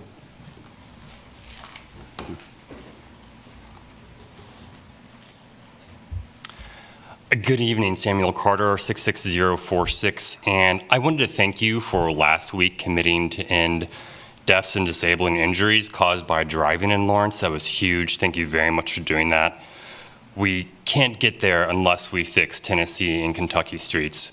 These are two, not the most, but two of the most dangerous streets in the city, and it's really tragic. The Oread has the highest population density out of any census tract in Kansas. It actually has a higher population density than the city of Chicago overall. And a lot of people who live there walk and bike, and many of them are struck by drivers every year like clockwork. It's really tragic. The good news is Michael was just talking about the proposal in the SIP that's currently unfunded to redesign Kentucky and Tennessee streets. I think it's a really good design, and those streets are scheduled for reconstruction in 2027. So we have an opportunity to redesign those streets to reduce the number of serious injuries and fatalities on those streets, but we may miss out on that if it's not funded. So I'd like to ask you to figure out how to fund those items. And I'd like to end with just one more statistic. Did you know that 30% of Kansas residents do not drive? That may seem high to some people, but the federal government collects data on the number of residents who are licensed drivers and the number of residents in each state. And you can go online, look at the numbers, run the calculation, and it turns out it's like 31.3 or so percent of Kansas residents do not drive at all. Now, in Lawrence, that number is likely higher, right? We're an urban area. We have a large student population. The city of Madison, Wisconsin recently did a study surveying their residents and found that 40% of their residents do not drive. Yet, as Michael was alluding to, historically, our infrastructure has not reflected that at all, right? The vast majority of it goes to car-based infrastructure, and that's one of the reasons why we have funding problems right now. So I know it may seem counterintuitive, but now absolutely is the time to invest more in good on-street pedestrian and bicycle infrastructure, so people have choices on how to get around. They're not dependent on cars to meet their daily needs. And people have been asking for these things for a long time. So Tennessee and Kentucky, it's really tragic. There's a great opportunity to fix those streets, so I'd ask that you prioritize that and fund that for this CIP. Thank you. Thank you, Samuel. Always informative. Hi, I'm Chris Flowers. I just want to quickly talk about what's just been mentioned about Tennessee and Kentucky. You all are going to redo Mass, and that's just like 2 blocks from Kentucky. So I don't think I don't know what the plan is. I'm just saying, why would you spend so much money to make Mass Street safe for bikes, where we're reducing it down to 1 lane, and then you go and spend money a few years later to make a street safe for bikes that's just 2 blocks over? I think if you are going to spend money on bikes, it'd make more sense to do it in another part of town instead of just 2 blocks from a street where you're already making it bike safe. If those bikers would just go 2 blocks over, then they'd have a safe street. So I just want to throw that out there. Also, I really want to bring up what the others before that mentioned about the transparency around here when it comes to the CIP numbers. I just want to back them up. I'm going to ask you all what they were asking is this debt sustainable? So I just want to throw this out there. It's been asked numerous times. You're all sitting up there. You all had the opportunity to ask him, is debt sustainable? And if none of you all do, I hope the media mentions that numerous people have asked this question. This is one of the number one questions I think you all should be asking, especially with Trump in office, and I don't know about how well federal funding is going to go with that. So I do think it's important to be asking how sustainable all this is. And also, I do think that the transparency needs to be increased. If that group had trouble finding out some of these numbers, I don't know why that is. This stuff should be easily accessible, and the city should be getting back to people who ask that. And I think we know why, is because the city, they like to say they're transparent, but their actions prove very far from that. Thank you. Thanks, Chris.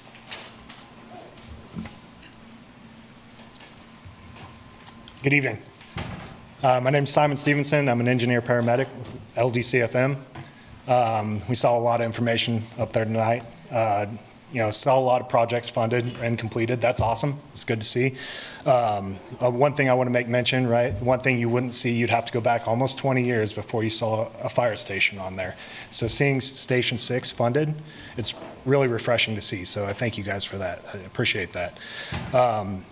The other thing I want to talk about that you didn't really see, so being a member that was on that charter project group for station expansions, the one thing we really came out of that group was the urgency for Station 6. That was our goal coming out of that, was let's get that online. That's the urgency. Station 7, I'm not saying Station 7 and the relocation of 3 don't need to happen. They definitely do. They are needed. But right now, the urgency is to get Station 6 online, and I'd like to reiterate that. The last thing I didn't really see is when we were talking about the capital sales tax fund, I talked about potentially adding the Lawrence Loop funding in that. Is there anything in policy that says you can't use any of those dollars towards station expansion for fire medical? So I just want to leave you guys with those questions. Thank you for your time. Appreciate it. Thank you, Simon.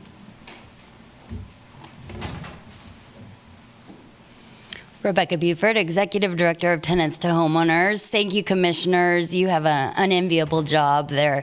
You understand the nonprofit feeling of there's a lot to do and never enough funding. But I do, in knowing that that's the reality we're in right now, I want to say thank you for all of the work that you have been doing on the housing crisis. I hear a lot of the folks that want to look at debt saying, we need affordable housing and utilities and places where people that work in Lawrence can live in Lawrence. So, these are competing values that are tricky to balance. But I would like to, suggest as we look in longer future plans, making sure that there is affordable housing development CIP dollars, because the reality, as Commissioner Sellers so eloquently put it, is we cannot count on federal and state dollars, especially in the very near future.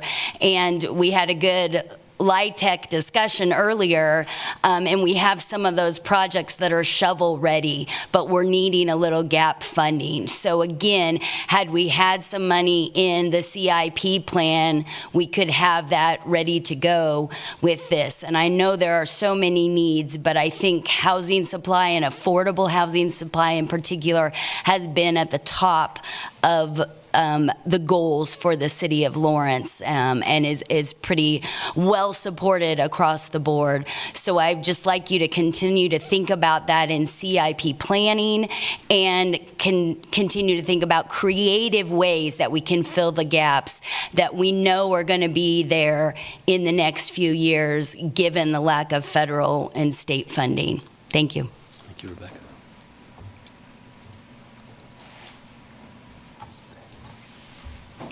Hello, I'm Dustin Stumbling Bear, and I have been watching these meetings for about 10 years now.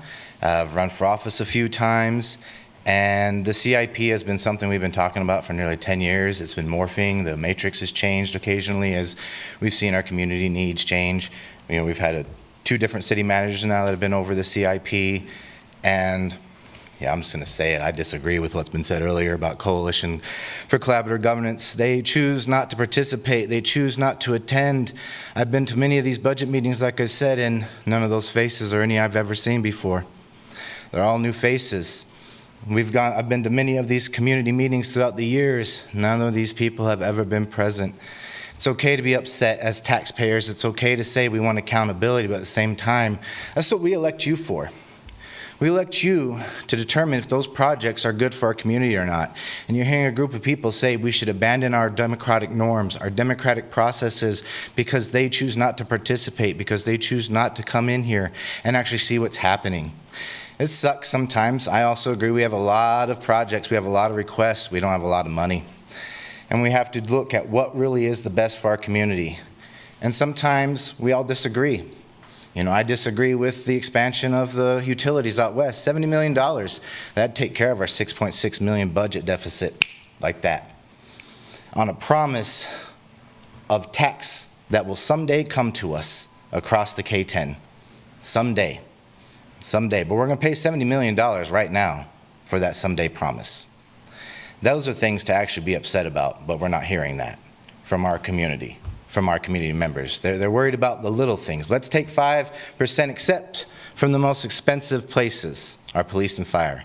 Let's cut our social services because, you know, that's how we balance our budget. We hurt those who need the most help. And I say that as a disabled veteran who has lived on a fixed income for 20 years, as low as $300 a month where I paid $250 in child support. Yeah, do the math. I made it work. Some of us have to make hard decisions because that's just the shitty life we live. That's how it goes. You don't have that. You get to make those decisions to try and make some of our lives better through a lot of projects. And we have to show up. We have to be present. We have to be here and participate.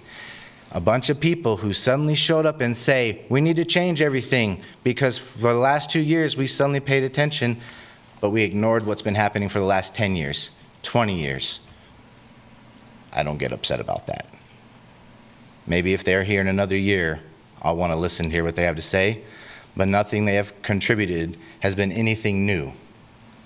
Really. And that might say, oh, we've got problems, but really, time. People show up, people go. Thank you, Dustin. Good evening, Commission. Jack Dolan, 66046, Vice President, Local 1596 as well. You know, I started off last year saying that this feels like Groundhog's Day, coming every year, talking about getting a station that's been recognized by folks and not having any movement. So first off, I want to applaud you for approving the planning process of Station 6 and continuing to work through getting us an actual physical Station 6 that's staffed and has fire trucks. But I wanted to reiterate a comment my brother Simon made about, you know, we've been asking for this. We haven't seen a station in 20 years. We've been asking for this station or recognize the need 10 years. It's been verified by a third party for the last 8 years, and it's been on the CIP for the last 5. You know, it's time to actually continue through with this station. So thank you again for all your hard work, and thank you for the progress so far. Thanks, Jack.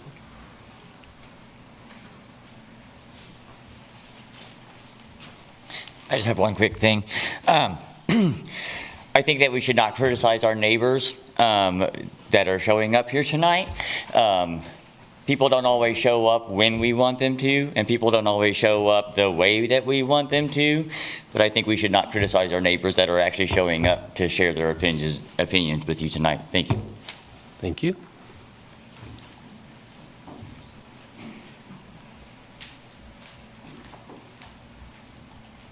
Sean Coffey, a resident of the city of Lawrence since 1975, a retired city employee from the fire medical department.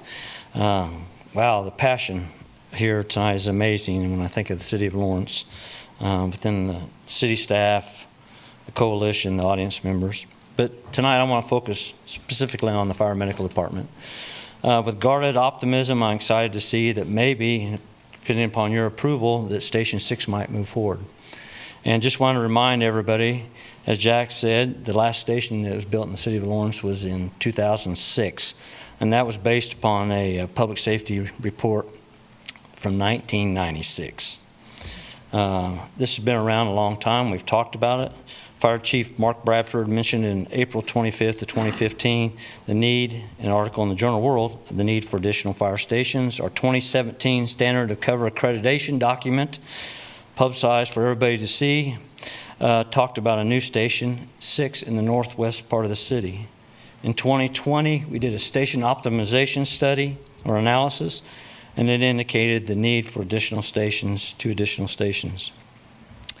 Also, it has been in the capital improvement plan in the past. That's my guarded part. It was in 2020 for 21, 22, and 23, and again in 2021, it was in the budget for the following years. At that time, it was $7.5 million for Station 6. Now they're projecting $12.6 million. $5.1 million increase over that time period. We could have paid for the staffing if we'd done it at that time. There is a need. In 1985, when I got on the department, there's 1,170 calls we ran. Now they're running 17,570, about 49 calls a day. That's a heavy load that we're placing on our first responders. We need to spread the workload. And this isn't just about EMS. The largest part of EMS calls are in the city. But this is about getting a fire truck to a house in a timely manner. NFPA says 4 minutes. Right now we're looking at 6 minutes time. That's travel time. Total response time from the standard to cover in 2022 was 8 minutes and 45 seconds. That's from when somebody calls 911, dispatch processes it, the alarm goes out, people get on the truck takes the 6 minutes to drive, and the first unit gets there. The national standard is 6 minutes. Remember, we're talking about the increase in fire, doubling every minute, people's loss of tissue for brain, heart, cardiac issues. So it's there. So this is sorely needed. Thank you. Thanks, Sean.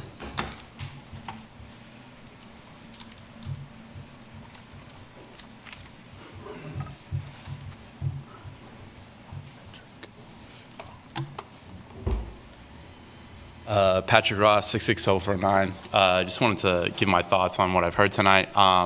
One, definitely give the firefighters whatever they want. It seems to be an issue that keeps coming up, so maybe let's come up with a meeting plan over the coming year or so to specifically address those issues. It seems like it's a long-term issue. There's multiple stations that need to be built, and staffing issues as well with the current strain of the system. Two, I just wanted to reiterate Michael's plans seem like great plans. If we want to get people on bikes, which might help our wear and tear on our roads if less people are driving cars, I'm assuming. So that would be one thing to say. Also, just about the competing plan for biking on Mass, that plan only goes to 14th Street. Michael's plan goes from 6th all the way to 19th Street, so a bit more of an area that it services. And we also just want more biking areas in general.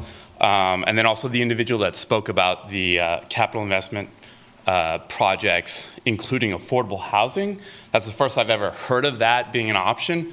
I would also endorse that being included in the capital improvement plans because it is such a pressing issue that keeps coming up and is sort of the justification behind a lot of the city's decisions that are made with any number of projects. So if there's a way to start to put our money to where our value systems are, I would endorse that.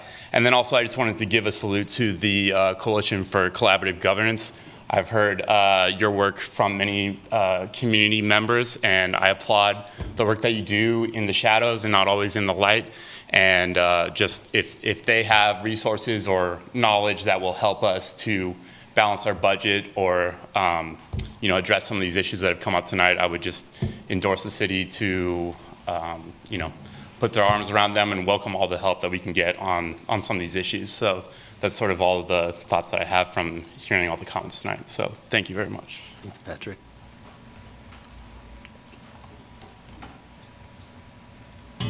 Okay, anybody else in the room for public comment on this item? Okay, I'll go ahead and see who's online. You got his already. You got his already.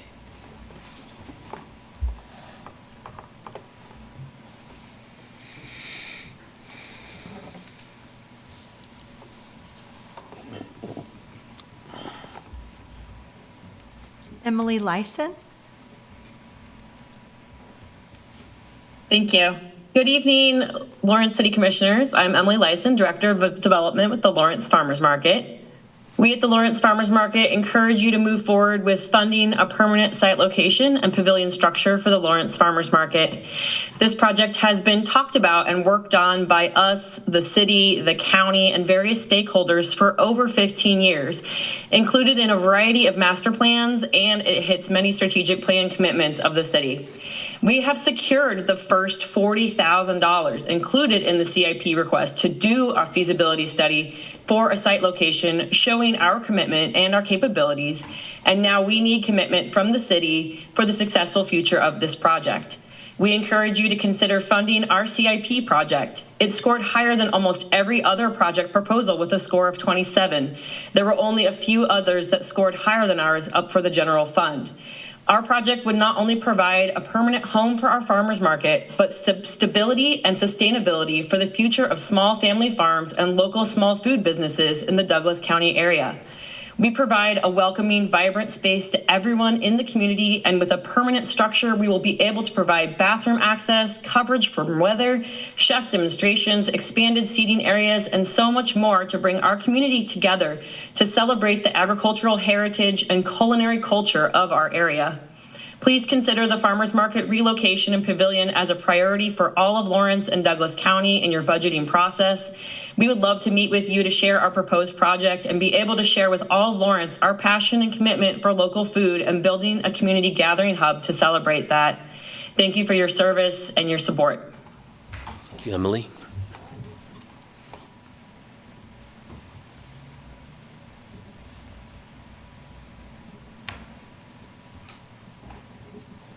Rob Richardson. Hello, members of the commission. Thank you for taking on this hard stuff as the commission. The CIP is never easy and money is always tight.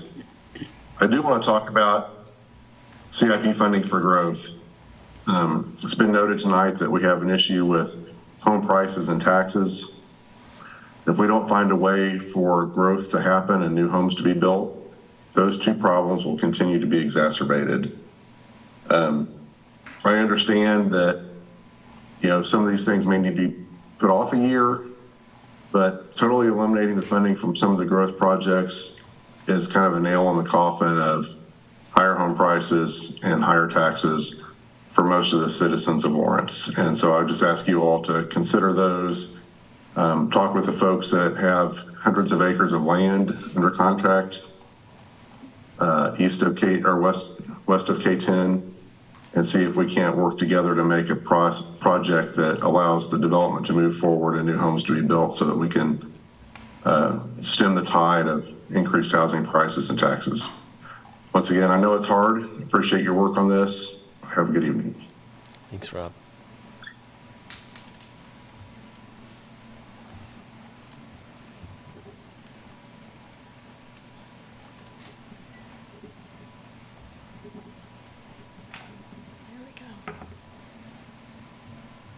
Hi, Julie Jones. I'm also a member of the, let me get my notes up here.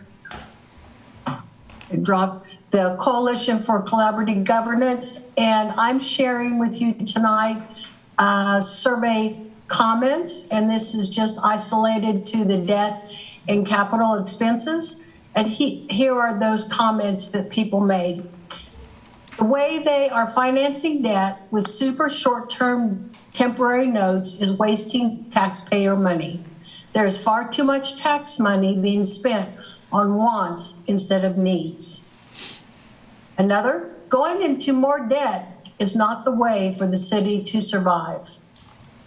Another, capital expenditures are important and we've deferred maintenance too long, But I'm concerned about things I've heard, like routine use of one-year temporary notes. It seems like there is also insufficient analysis of the really big ticket items like the MSO campus. There is insufficient investment in things like trails whose costs are nominal compared to roads, water, sewer, etc. We're falling behind in livability, not by investing more in trails and linear parks. Another, the truth is some of the existing debt load is what I am most upset about. We need to dig out of that, but also come to realize that we are pricing ourselves out of the community. And another, we have taken on too much debt and are trying to bite off too much capital improvements too soon. Our maintenance issues did not happen overnight, nor should we try to solve them immediately. Another, the city only made the general operational budget easy to examine. That's only 1/4 of the budget. With a shortfall and a recently ballooning debt, the whole picture needs to be visible to make decisions, not just 1/4 of it. Another, when the city is facing a budget deficit, it is time for the city to reconsider major capital improvement projects like the MSO. Stop increasing the debt. Another, now is not the time to be taking on more debt. Now is the time to be supporting developers. Now is the time to take care of what already exists in our community in terms of basic services, roads, fire, medical, library, stormwater, etc. We need to be ready for climate-related disasters. We need to take care of the people who make a home here, whether they have a roof over their heads or a tent. We need to ensure food security and health care for everyone in Lawrence. We have a huge number of empty buildings and empty houses here. Stop building new and use what we already have that exists. We need to regulate corporations from buying up housing stock in town and jacking up costs. I'm sorry? That was it, Julie. Thank you. Oh, I'm sorry. Thank you very much. Thank you.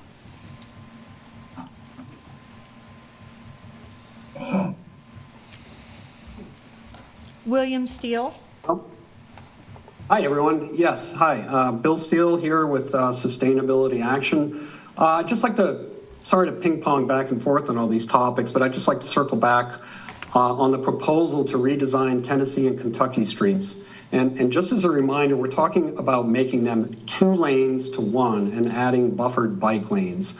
Right now, these streets are basically designed like expressways that encourage people to drive at very high speeds through dense neighborhoods full of KU students, families, and kids.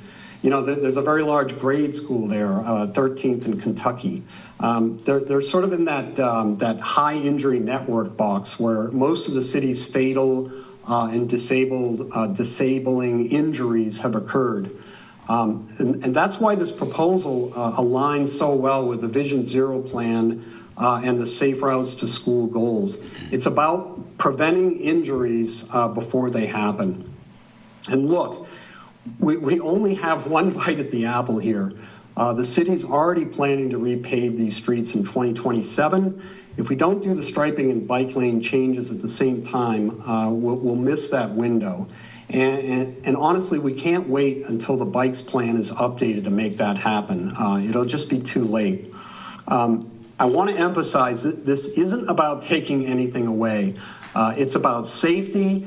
It's about adding choices. Drivers are still going to get where they're going, but at 30 miles per hour instead of 50. The traffic counts clearly show that 1 lane is more than enough on Kentucky and Tennessee. The existing parking is going to be retained, but what we gain is space for kids, who want to bike to school, people who don't own cars. It's just going to make things safer and more accessible for a whole lot more people. And just to rebut what Chris Flowers said, Mass Street is not enough, okay? We need more lane miles. We need a more connected bike network for it to be useful in this town. A network that gets most people where they want to be, when they want to be there, safely, and how they want to get there. Whether that be biking, scooters, cars, or whatever. This proposal does that. So I hope you'll take that seriously. Let's not miss this chance. Please approve the CIP to redesign Kentucky and Tennessee. Thanks. That's all the comments, Mayor. Okay, thank you very much.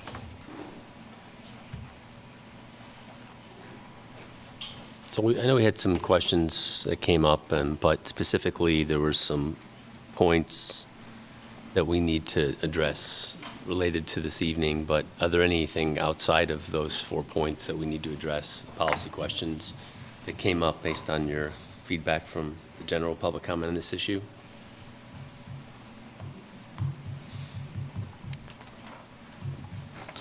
I think I kind of asked this question before, but I guess I'll ask it again, and I assume the answer will be the same. But when we talk about building these CIPs, either the revenue models or the general obligation bonds under the general fund,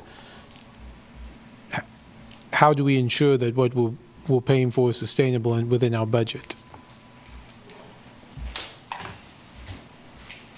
And that's why we use a 5-year plan, but go ahead. Correct. Good evening. Rochelle Matthews, Director of Finance. So let's use the debt service fund as a specific example. When we run our forecast, not only does our budget team provide us revenue projections, when we look at the CIP projects, we also anticipate those projects being bonded and the principal and interest that would be added in each subsequent year after those debt. And we compare those two to make sure we have not only a balanced budget, but a sustainable fund that meets our needs and our policy requirements. And that's how the rate models work with the utility funds as well. Correct.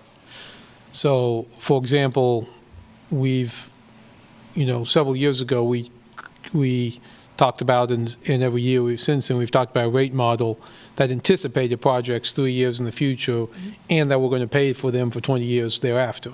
Correct. They've been in the plan for the whole time. Yes. That's how they're sustainable. Correct. And a similar process happens on the debt service fund with those projects. And for example, our capital improvement plan, total revenue, I'm looking on page 36, from our general fund, our stormwater fee, our solid waste fee, we're spending, as mentioned, 83 million this year, but next year it's 34 million, then it's 12 million in general obligation bonds, then it's 8 million, then it's 8 million, right? We've, for the last couple of years, front-loaded that, and now know to sustain that, we can't do that continuously going forward. Correct. As Mary pointed out in her presentation, due to our forecast and the revenues, we need to slow down or unfund or change timing of projects to maintain the affordability of our funds. And we'd love to keep Station 7, for example, in there, but we don't think that's sustainable to leave that amount of money in those, even though it's off years 29 and 30. Correct. And so that's how we work to keep this sustainable. Yes. Okay, thank you.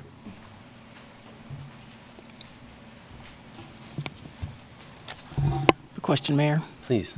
Rachel, sorry about that.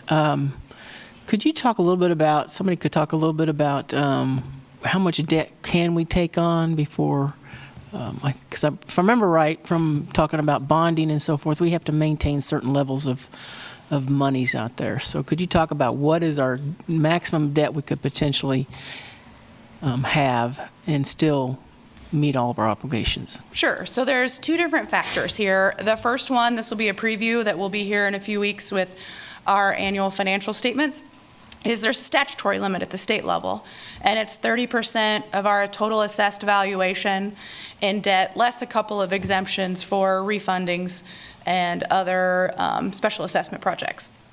That's a pretty big number. More practically, there's also a limit with the market. We competitively sell our debt, meaning we go out and we make a public offering and give people the opportunity to give us the best deal possible. So we are publicly rated by Moody's, and they also do an independent financial assessment of our debt capacity, debt load, and revenue, and therefore do their own analysis to whether they agree to buy our bonds or not. And so there's two different factors there. Okay. Can you tell us where we're at as far as being close to that 30% of total assessed value? I would have to quote, I don't have 24 numbers, but I think we're roughly somewhere between 24 and 28% of our total allowed statutory state capacity. Okay. We are nowhere near our debt limit. You used two different numbers there. I want to be clear. 30% of we're at 24% of 30%. Correct. State statute. Yes, Yeah. of our capacity. Not 24, not close to the 30% at all. No. We are at a quarter of what the state would allow us statutorily to take out in debt. More practically, we manage to what can our fund withstand and be sustainable with the resources we're projected to have. At a 5-year forecast. So we're at about 7.5 of that 30%. Okay. Thank you. Oh, I just had Yeah, a quick please, question. more. Rochelle, and that information you provided that debt we're obligated to hold, isn't that usually part of our budget book? Don't we have that information usually on there? I don't know if it's in our budget book, but it's for sure in our annual comprehensive financial statement and also our popular annual financial statement. Okay. So we do publish that on an annual basis. In that vein, can you speak to the opacity of our non-geo expenses and budget items for the general public to peruse, all those line items, all the information? Sure. Can you speak to that idea? Yeah, so I was here not so many weeks ago with Sound Fiscal Stewardship. We do operate several financial transparency portals. We have one that's a revenue portal where you can compare actual revenues to what the budgets are. And currently that portal has 23, 24, and year-to-date 25. We also have an expenditure portal where you can look at the expenditure side of the budget equation to compare to actuals, and as well as our very robust CIP and operating budget portal where we have all the updated materials as we create them. The first two things are live links. So as the city cuts payables every week, you guys approve Summit Commission tonight. When those get posted, those go up into the portal and are up to date for the public to view. And so that then brings to, how does one get to that information? So you can't just knock on the door and we can't hand you, like we used to, the whole budget and say here, because it's probably there now. But, everyone used to get a paper copy of the budget and carry it around, and we'd figure it out. So today, could somebody go get a copy of the paper budget if they want, or I should say an electronic copy of an equivalent of the whole budget if they ask for it? Yes. We make copies of the budget available on the website that Mary linked to in her presentation. We also have copies of our annual financial report. And on our finance homepage, you can get to, there's one master link that will take you to all our transparency portals. Yeah, so there were some questions about how it was difficult to figure out some things about our bonding capabilities, where we're at, where we stand. I'm feeling like you're giving us all this information, and I know that information's out there, but is it hard to get to? Is it something that is difficult for someone to navigate to via just their normal procedures, or are we making it difficult for people to get? I want to make sure that we speak to that. Yeah, I would welcome if anybody has any comments or questions. We have several email boxes that we're always welcome to answer questions or have assistance with anybody navigating the portal. As Mary indicated earlier, this year one of the new implementations we have is the CIP guide that talks about what it is, how to read it, how to use it, kind of explains some of the buckets and the terminology and some of those terms and conditions that we're used to using for the general public. Similarly, on the accounting side, we have the popular annual financial report. That's written more at the common denominator. It doesn't have any complex tables, long mathematical equations. It's written to really tell the narrative about the city and our financial condition. Mm-hmm.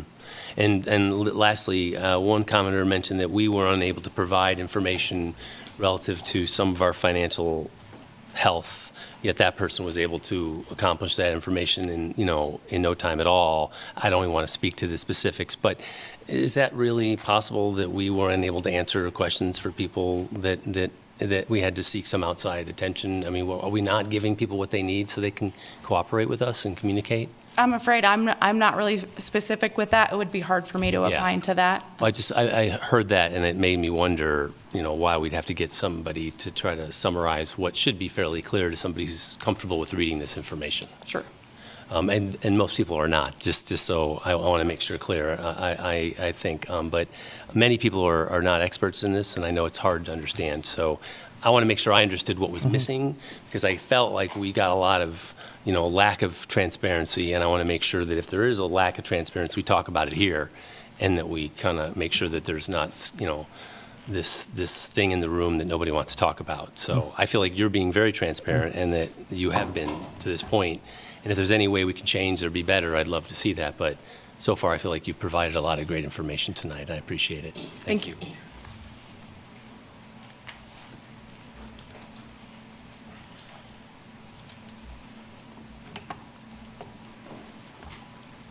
So anybody else have any questions or comments on just kind of the motion, or excuse me, the movement forward? A couple comments kind of in general first. I mean, and kind of following up on your questions, I mean, I will say that, you know, I've talked to some of the folks from the coalition, and I appreciate what they're doing. I mean, we have more people talking about it this year before, and I think that's good. You know, our budget book is really set up more based upon revenue funds. And so if you're just looking at the budget book, you're looking at each of the funds, and there isn't a page in our budget book that says this is our total debt. When you get your audit, but our audit is delayed, right? If you go to the audit, we have the 23 audit, it's right there, easy to see in the 23 audit. That's right. And you know, soon we'll have the 24 audit at some point, but you know, so I think, you know, part of the question is, what are we trying to convey in the budget book? The budget book also is, you know, 25 pages, and the audit is 400 pages. So you can obviously convey a lot more in the audit than you can in the budget book.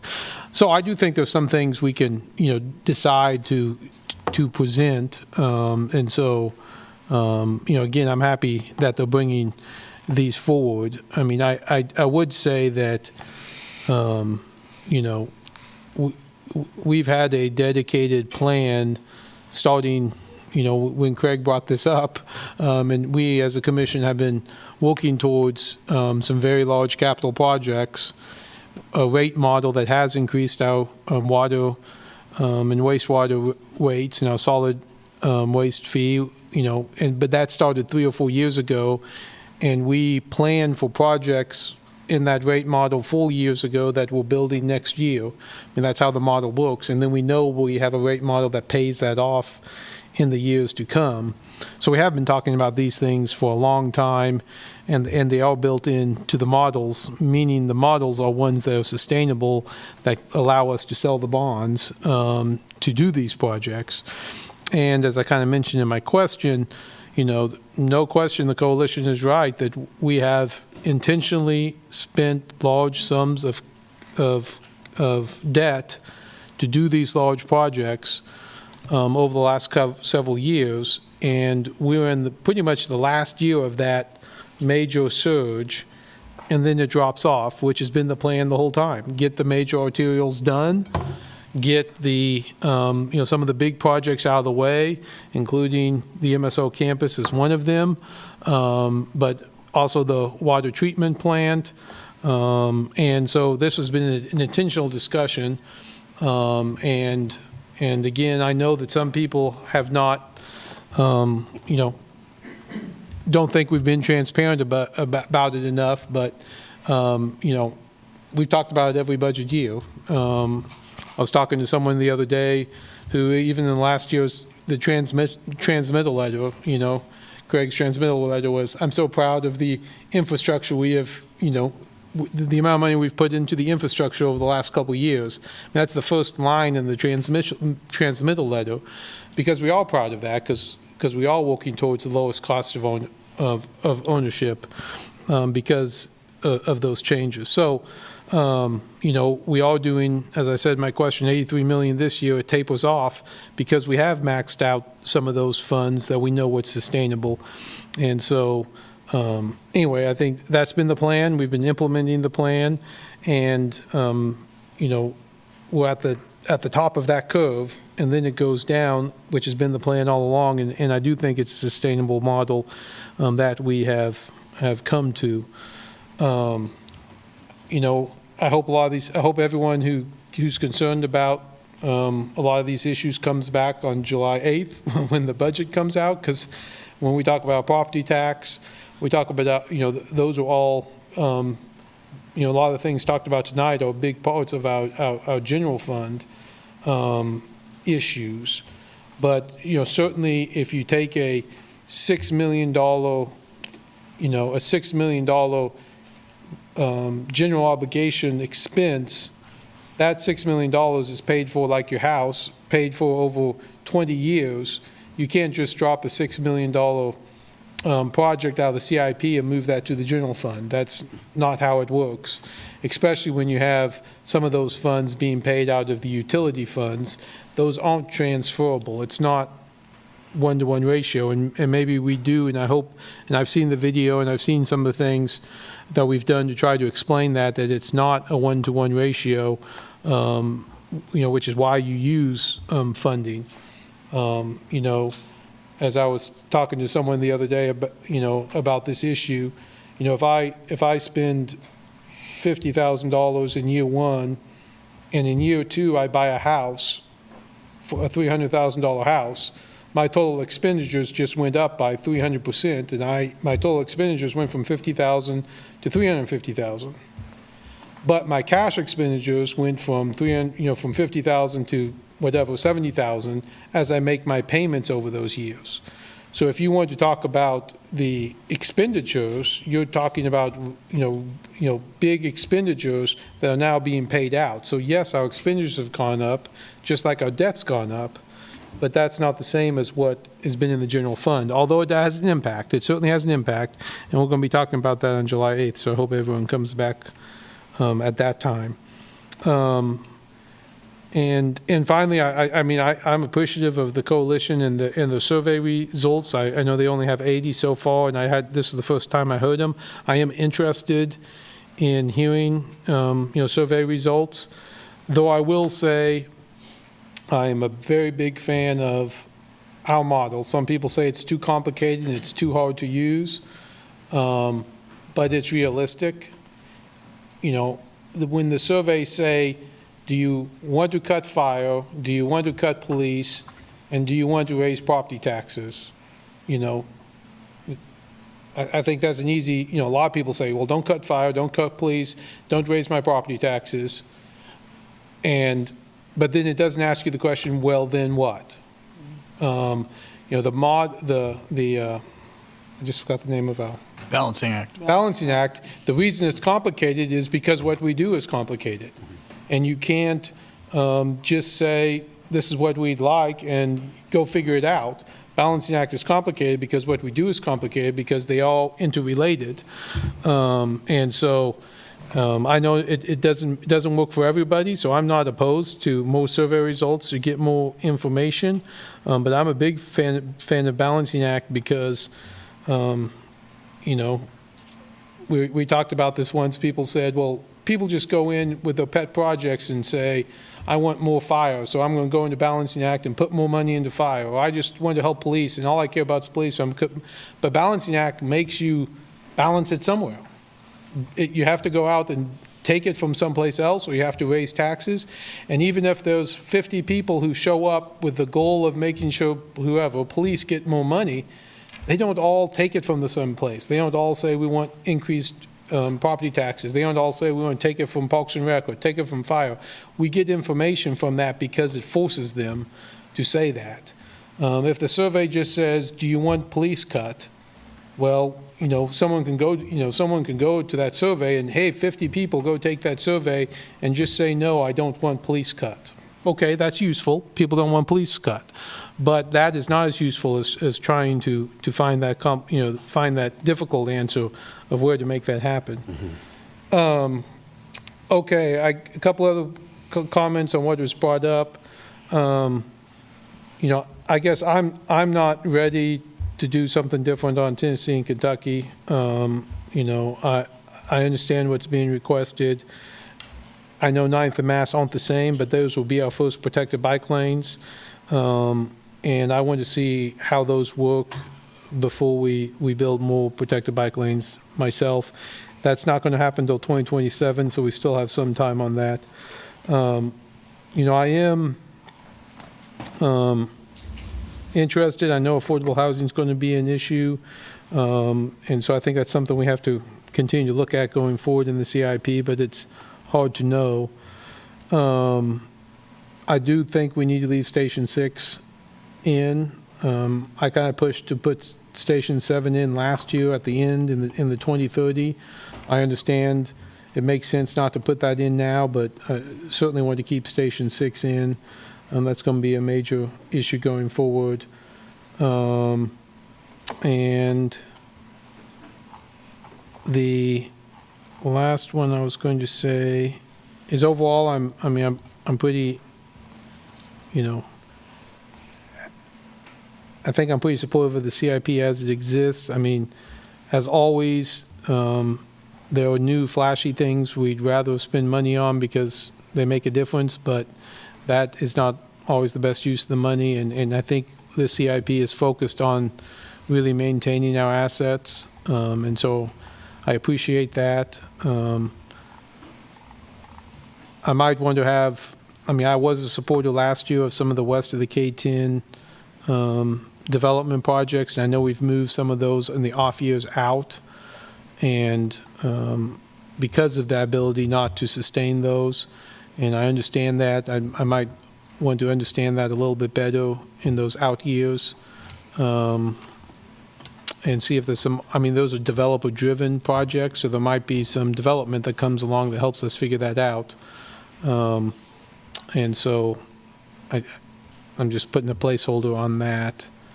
Obviously, we're not going to vote on this till September, so we have a little time to figure that out. But I think that's something I want to highlight. And the last one was something else. I can't remember.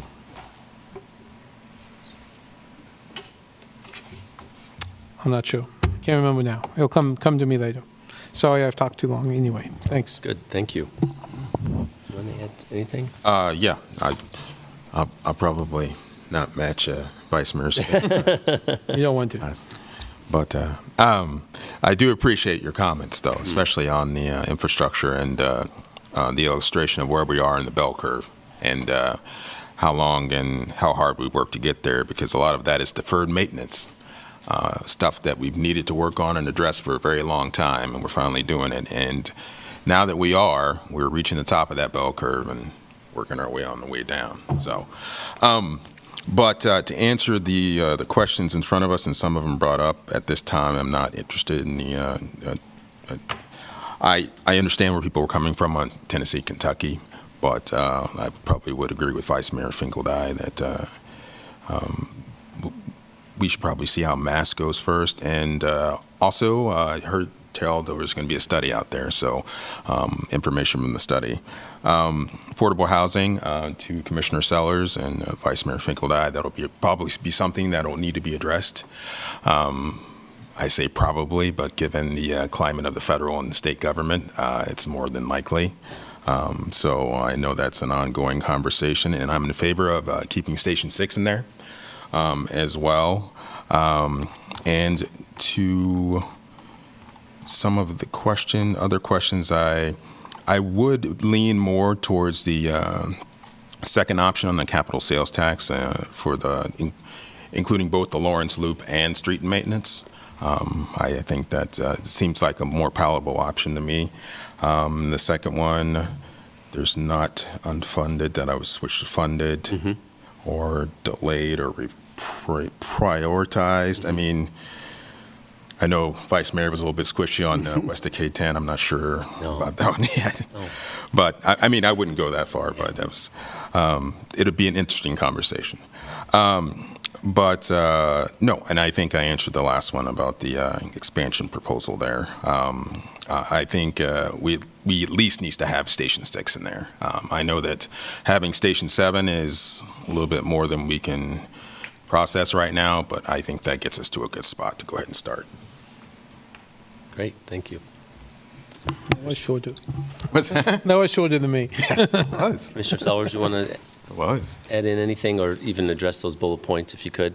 Yes, I sure can, and I don't apologize for talking long, so let's normalize commissioners talking long and actually conversing about complex things. So it's nothing wrong with that.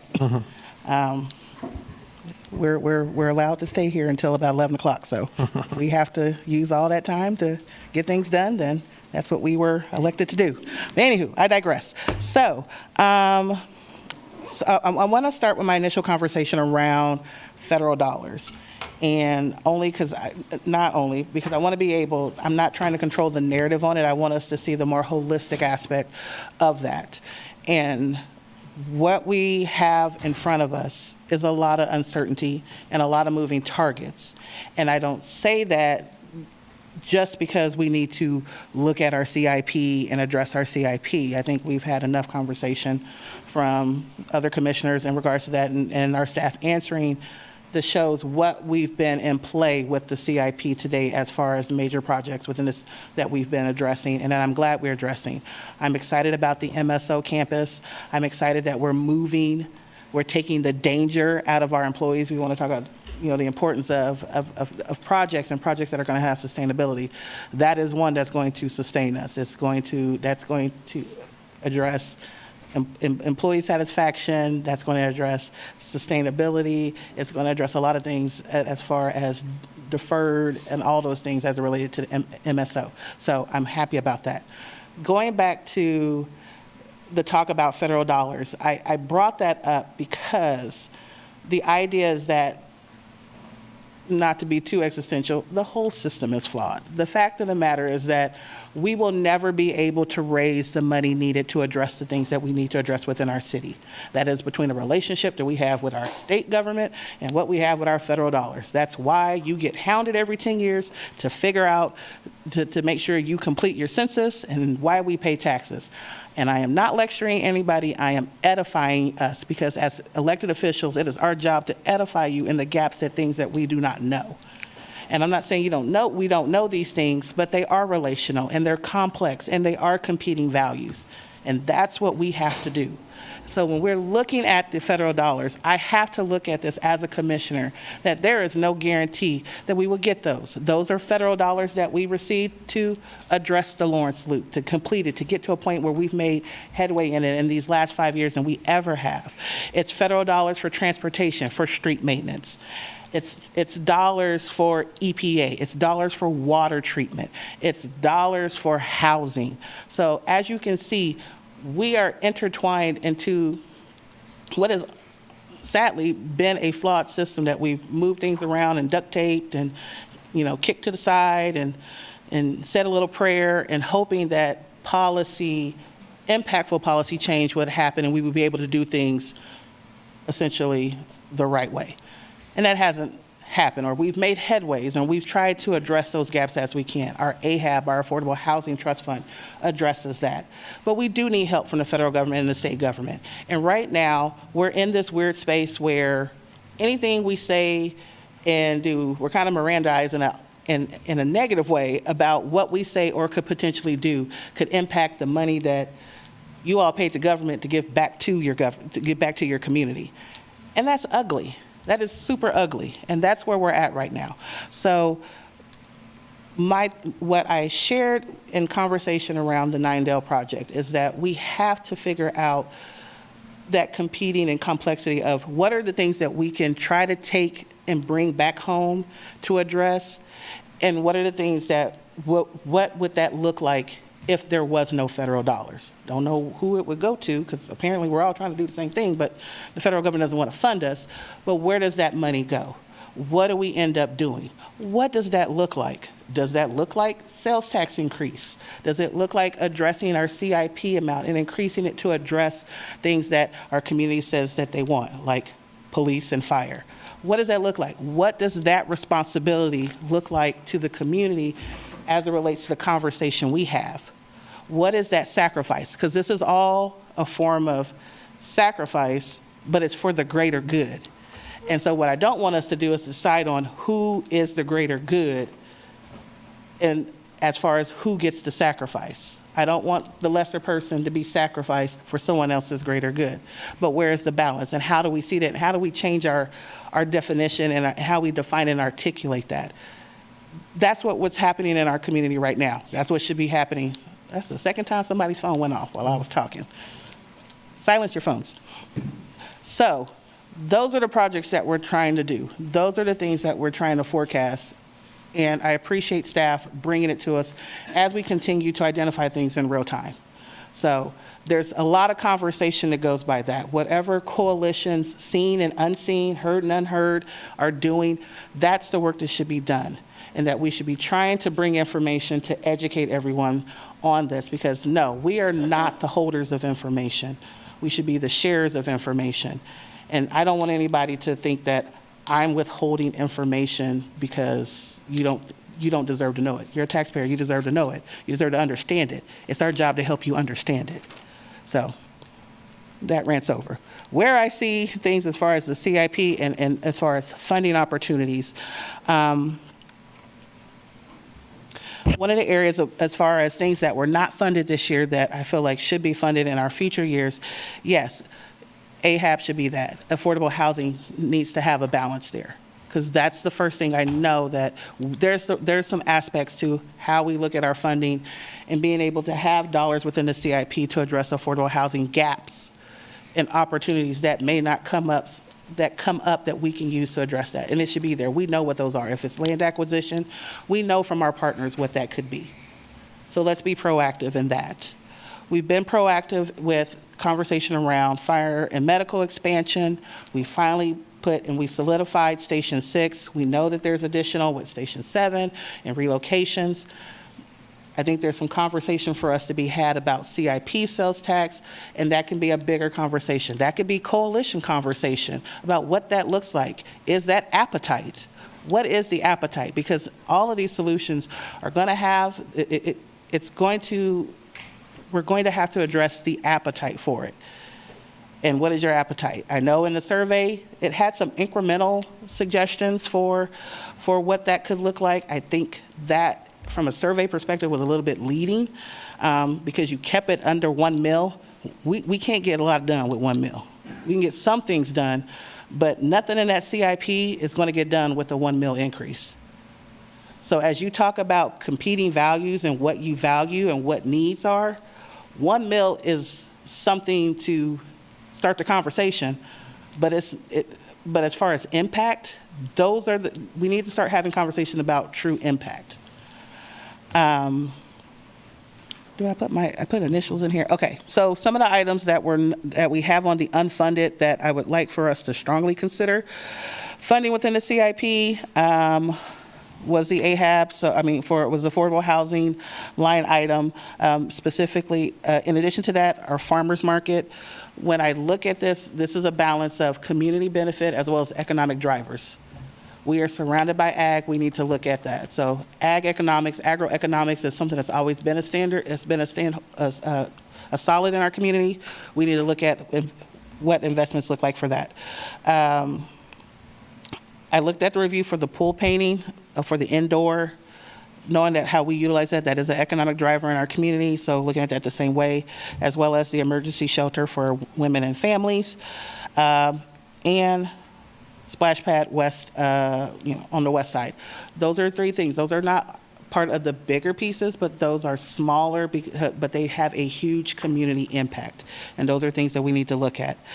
I know I've talked about this offhanded to staff. I would like, and we've talked about what projects are impacted by grant funding for federal dollars. I want to look at the inverse of that and see and keep an eye on if there's opportunities for state and federal dollars and I don't want to put this pie in the sky. I say World Cup, and that's not a silver bullet, but if there are funding opportunities, transportation, mostly probably transportation, that we can maybe utilize those dollars to counteract some of the unfunded items that we have. Let's explore that option, or if there's an opportunity to bring those up in conversations, because then those are one-time dollars again that you can utilize to say that those are enhancements for World Cup. The watershed, I know that the projects, I know we're working on the middle. I thought we were under negotiations for the other piece, so that is to be continued. So I think there's just conversation for us to continue having on that. And I think that covers mostly everything I have for now. Yeah. I just think that's it.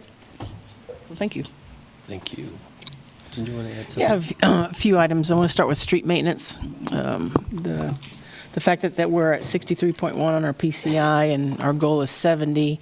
My concern is that we're actually going backwards from what we had discussed years ago when we first started looking at street maintenance and trying to catch up with what we have, because our goal is always to find the lowest cost of ownership, and the way to do that is to make sure we maintain our infrastructure. And it doesn't seem like we're doing that. So I'm very concerned about that if there's some way we can figure out how we can at least fund to the point where we're not going backwards. But it sounds like in the next few years, if we don't do something differently, we're going to be down to 60 in our PCI, which costs more in the long run, obviously. The Fire Station 6, I'm glad that we could finally get this in here and show that we are going to move forward with that. I think it's important to do that. The Tennessee-Kentucky project, I appreciate the idea of looking at doing that. I don't disagree with, seeing what Mass Street does first, but as we look towards redoing Tennessee and Kentucky streets, that we, put the prospect in there of one of the design options would be potentially to look at the buffered lanes as part of that project, and I would think that would be good. I do appreciate the coalition's work coming forward, especially their discussion about the debt. It helped me to understand tonight better, where we're at with how much debt we can take on, and I think that's really important to keep our thumb on that number to make sure that we're, this is all sustainable. Appreciate that. The other item that has continued to give me pause is the MSO campus. When this was first discussed numerous years ago, and we started to kind of get the plans together, the cost that we were presented with at that time was about $28 million to do it. And within the next 2 years after that, or maybe 2 to 3 years, all of a sudden it ballooned over $100 million. And that has always given me pause, and I wonder if we should possibly reevaluate that to see if there's something that we can't scale back on or, make a different decision on, because I just think that number is very concerning. So that's what I've got. Very good. Would you be interested in using any capital sales tax we talked about on loop funding at all, or no? Yeah, I think the capital sales tax for sure, yes. So make sure I got that. Yeah. Thank you. Great. I think that was a lot of information for everybody. I'm not quite sure how to move forward with kind of putting them all into a list, but I think staff has been paying attention, and I think we all have some more time on our hands to talk more in detail. I'm not going to elaborate any further. I think everyone's pretty much touched on all the points that have been brought up, and then also some ideas on how we could move things around. I like the idea of trying to maybe localize some of our public housing dollars if we can. I think that's an important step forward in removing ourselves from federal and state grants if they're not going to be available. I think it's important to keep that movement going forward in whatever means possible. I think would mean how do we pay for that in the absence of federal and state dollars, and we need to address that probably. I don't really want to swap anything around too much. I do agree that I think the farmers market's something that we've had laying out there for a long time. I think maybe we can come up with a creative way to address that problem in a larger project perhaps down the road without trying to just earmark one thing or one set of dollars for that item, maybe create something larger. But I don't know where I would get the money to. I don't see things being swapped out readily. I tried to move things around, and it really wasn't very easy for us to do things in that fashion. So I would ask staff to see what it would take to maybe, if there's any way to come up with an idea on the farmers market, or at least some planning. I think whatever dollars we could put towards creating some sort of agribusiness center here in town. I think that's a great idea and a way to leverage our agricultural roots and location. And then I think, generally speaking, if we can focus on keeping the focus on the future, but if we need to move dollars around, I'm okay with transitioning things a year or two one direction or the other. But overall, I think I agree with pretty much everything that's been laid out here. to the best of their ability. I went through a bunch of items to try to change, to try to move things around, and I didn't really come up with a solution, so I'm going to rely on staff to do that lifting. And then I agree, the street maintenance is something that the PCI index is something we've had longer than many cities, and I think we've done a good job of trying to focus on that. But as we've focused on these larger arterials, I think our dollars have been spent in other ways, and I think we need to continue to maintain what we have, and whatever funds would not be fungible, I want to keep that money in that account as much as possible, our street maintenance funds. So I wouldn't be wanting to move anything from there. But that's about it as far as I'm concerned. I think I've got all those items touched on. I got one more thing. Yes, please. Yeah, I meant to mention the farmers market, because that's something that if there's some way we can figure out how to get that, going sooner, I think that would be important. I would support that. Yeah. Okay. I was just looking for info any way we could, what it might take as far as dollars, as far as just studying it and getting it hard to planned. I would lean towards funding it in the CIP as it is now is a little bit more difficult, but if there's an alternative way that we can find to go ahead. Another way to manifest it through another project. Yeah. Absolutely. Get on the CIP and figure out how to do that. Yes.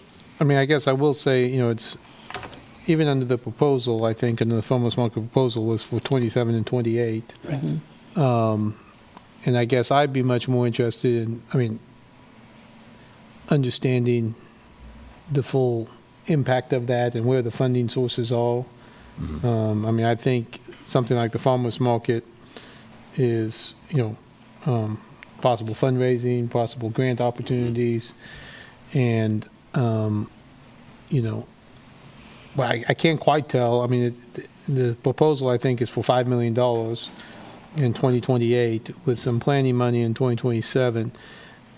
Is the $5 million the full building? Is that everything and we're paying for all of it? Or is it $10 million that they're asking for $5 million of? Great. Or if it's a $5 million that if we have $1 million to help fund it and they raise $4 million, there's a lot of unanswered questions for me on that. Yeah, absolutely. And Commissioner, I think you bring it up for that piece, and I know we get the narratives after everything. We see what the scoring and everything is, and maybe that is a function of process for some of these project requests that we get that are either resident requests or organizational requests. Do we need to look at addressing those as when we talk about public-private partnership? Are we talking about match language, percentage match? Is that, do we need to, we don't have to come up with the answer tonight, but I think that is something that we need to think about as we're starting to get more interesting residential requests for different projects. Is this something that's available that we want to say, hey, you need to come up with a 2% match, or at least a 2%, part of this project, or 5% project, part if it's going to be CIP funded? I don't know. I think that's conversation that we need to start having as we start to see several of these residential requests come in. We had one on here for roughly $25 million for a subdivision. What does that look like? How do we break that down? I think those are all questions that one or two commissioners may have on here that may change, how they see or how they perceive a project on here, to the point that you made. Okay. So any other things we want to point out before we move on from this item? I think we've provided the input. I'm not sure exactly who needs it. Rochelle, did you get what you needed? Allie, did you get what you needed? The answers? Not? Clear as mud for the next month. More vague. Okay, very good. Okay. All right. I think that'll do for now on that item too. Let's move on to our commission items, which is item F. And let people leave first. Yeah, I guess. If anyone wants to leave, I'll give us a minute break so we're not trying to talk over each other. Thank you.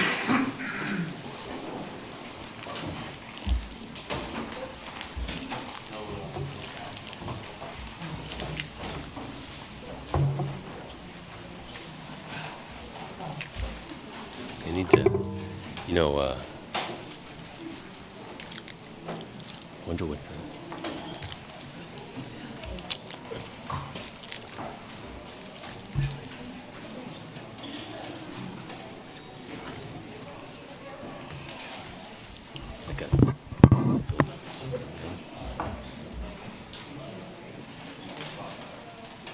All right, thank you. All right, the next item are general commission items.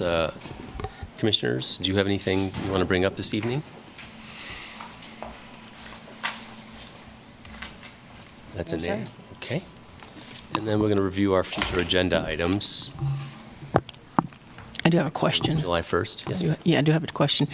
Is there a specific reason as to why we're waiting to present the Parks and Recs proposed membership and fees till after the city manager's budget is presented on July 8th?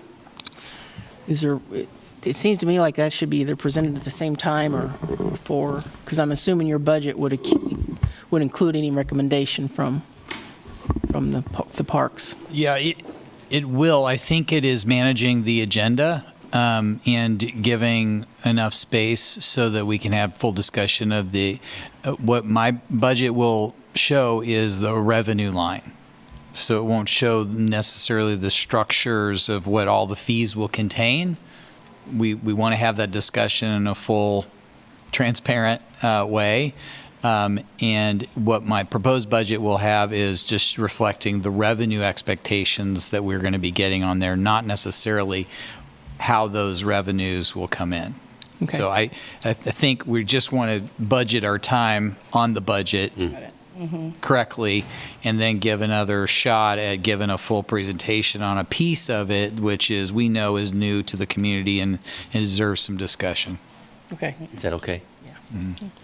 If that's the case, can we ensure that the Parks and Rec conversation comes before the revenue neutral conversation?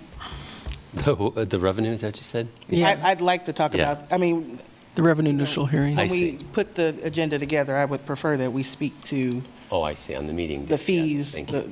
before we talk about revenue neutral. They're listed on the same meeting. Right, but I'm just I saying. got you. as- I understand. But I that. want Thank the you. fee presentation to come before the revenue neutral Yeah, presentation. that's a good idea. So I don't have to change it that day.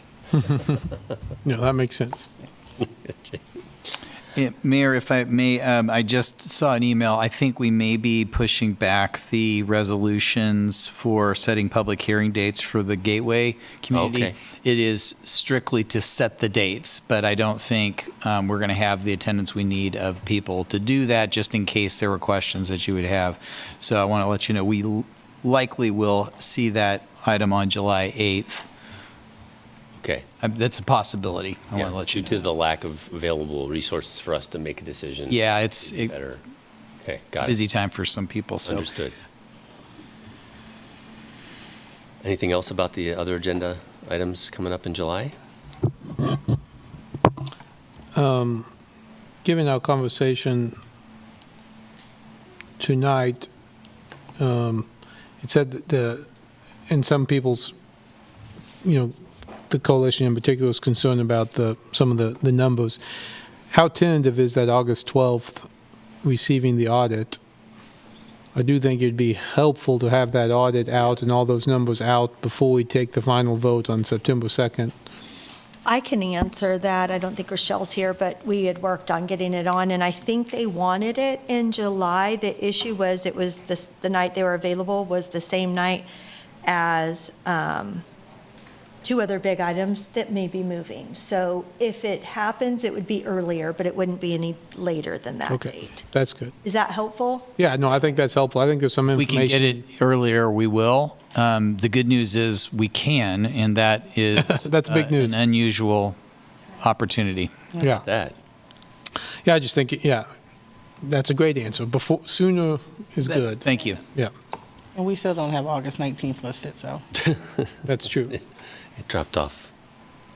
We have a day there somewhere. Okay. All righty, let's move on. I don't think there's anything else. The city manager's report.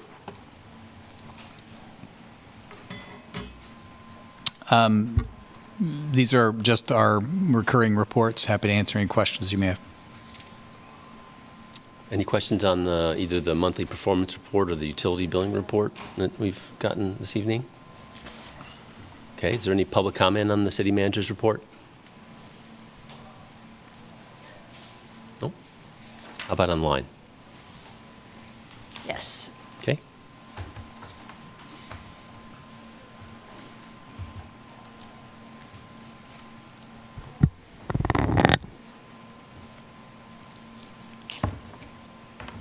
Michael, you can go ahead.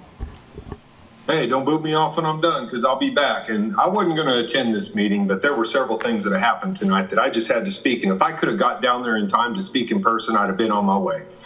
First thing, while we're on the city manager's report, and just to get this out of the way right up front, since it was just talked about, and this is a city manager responsibility, he's hiding those fees from you until you're over a barrel, and you have no choice but to approve his plan. And I hope all those people in there know that. That's all I got to say on that part. Thank you, Sherry.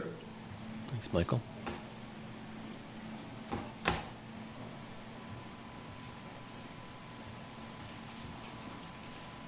That was it. That was Okay, great. Thank you. Commission calendar items?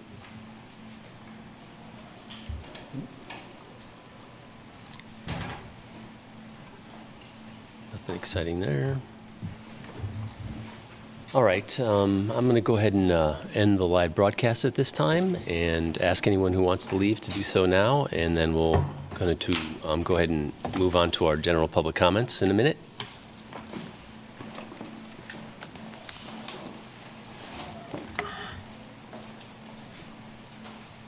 Okay, the public is allowed to speak on issues or items not scheduled for discussion on the agenda.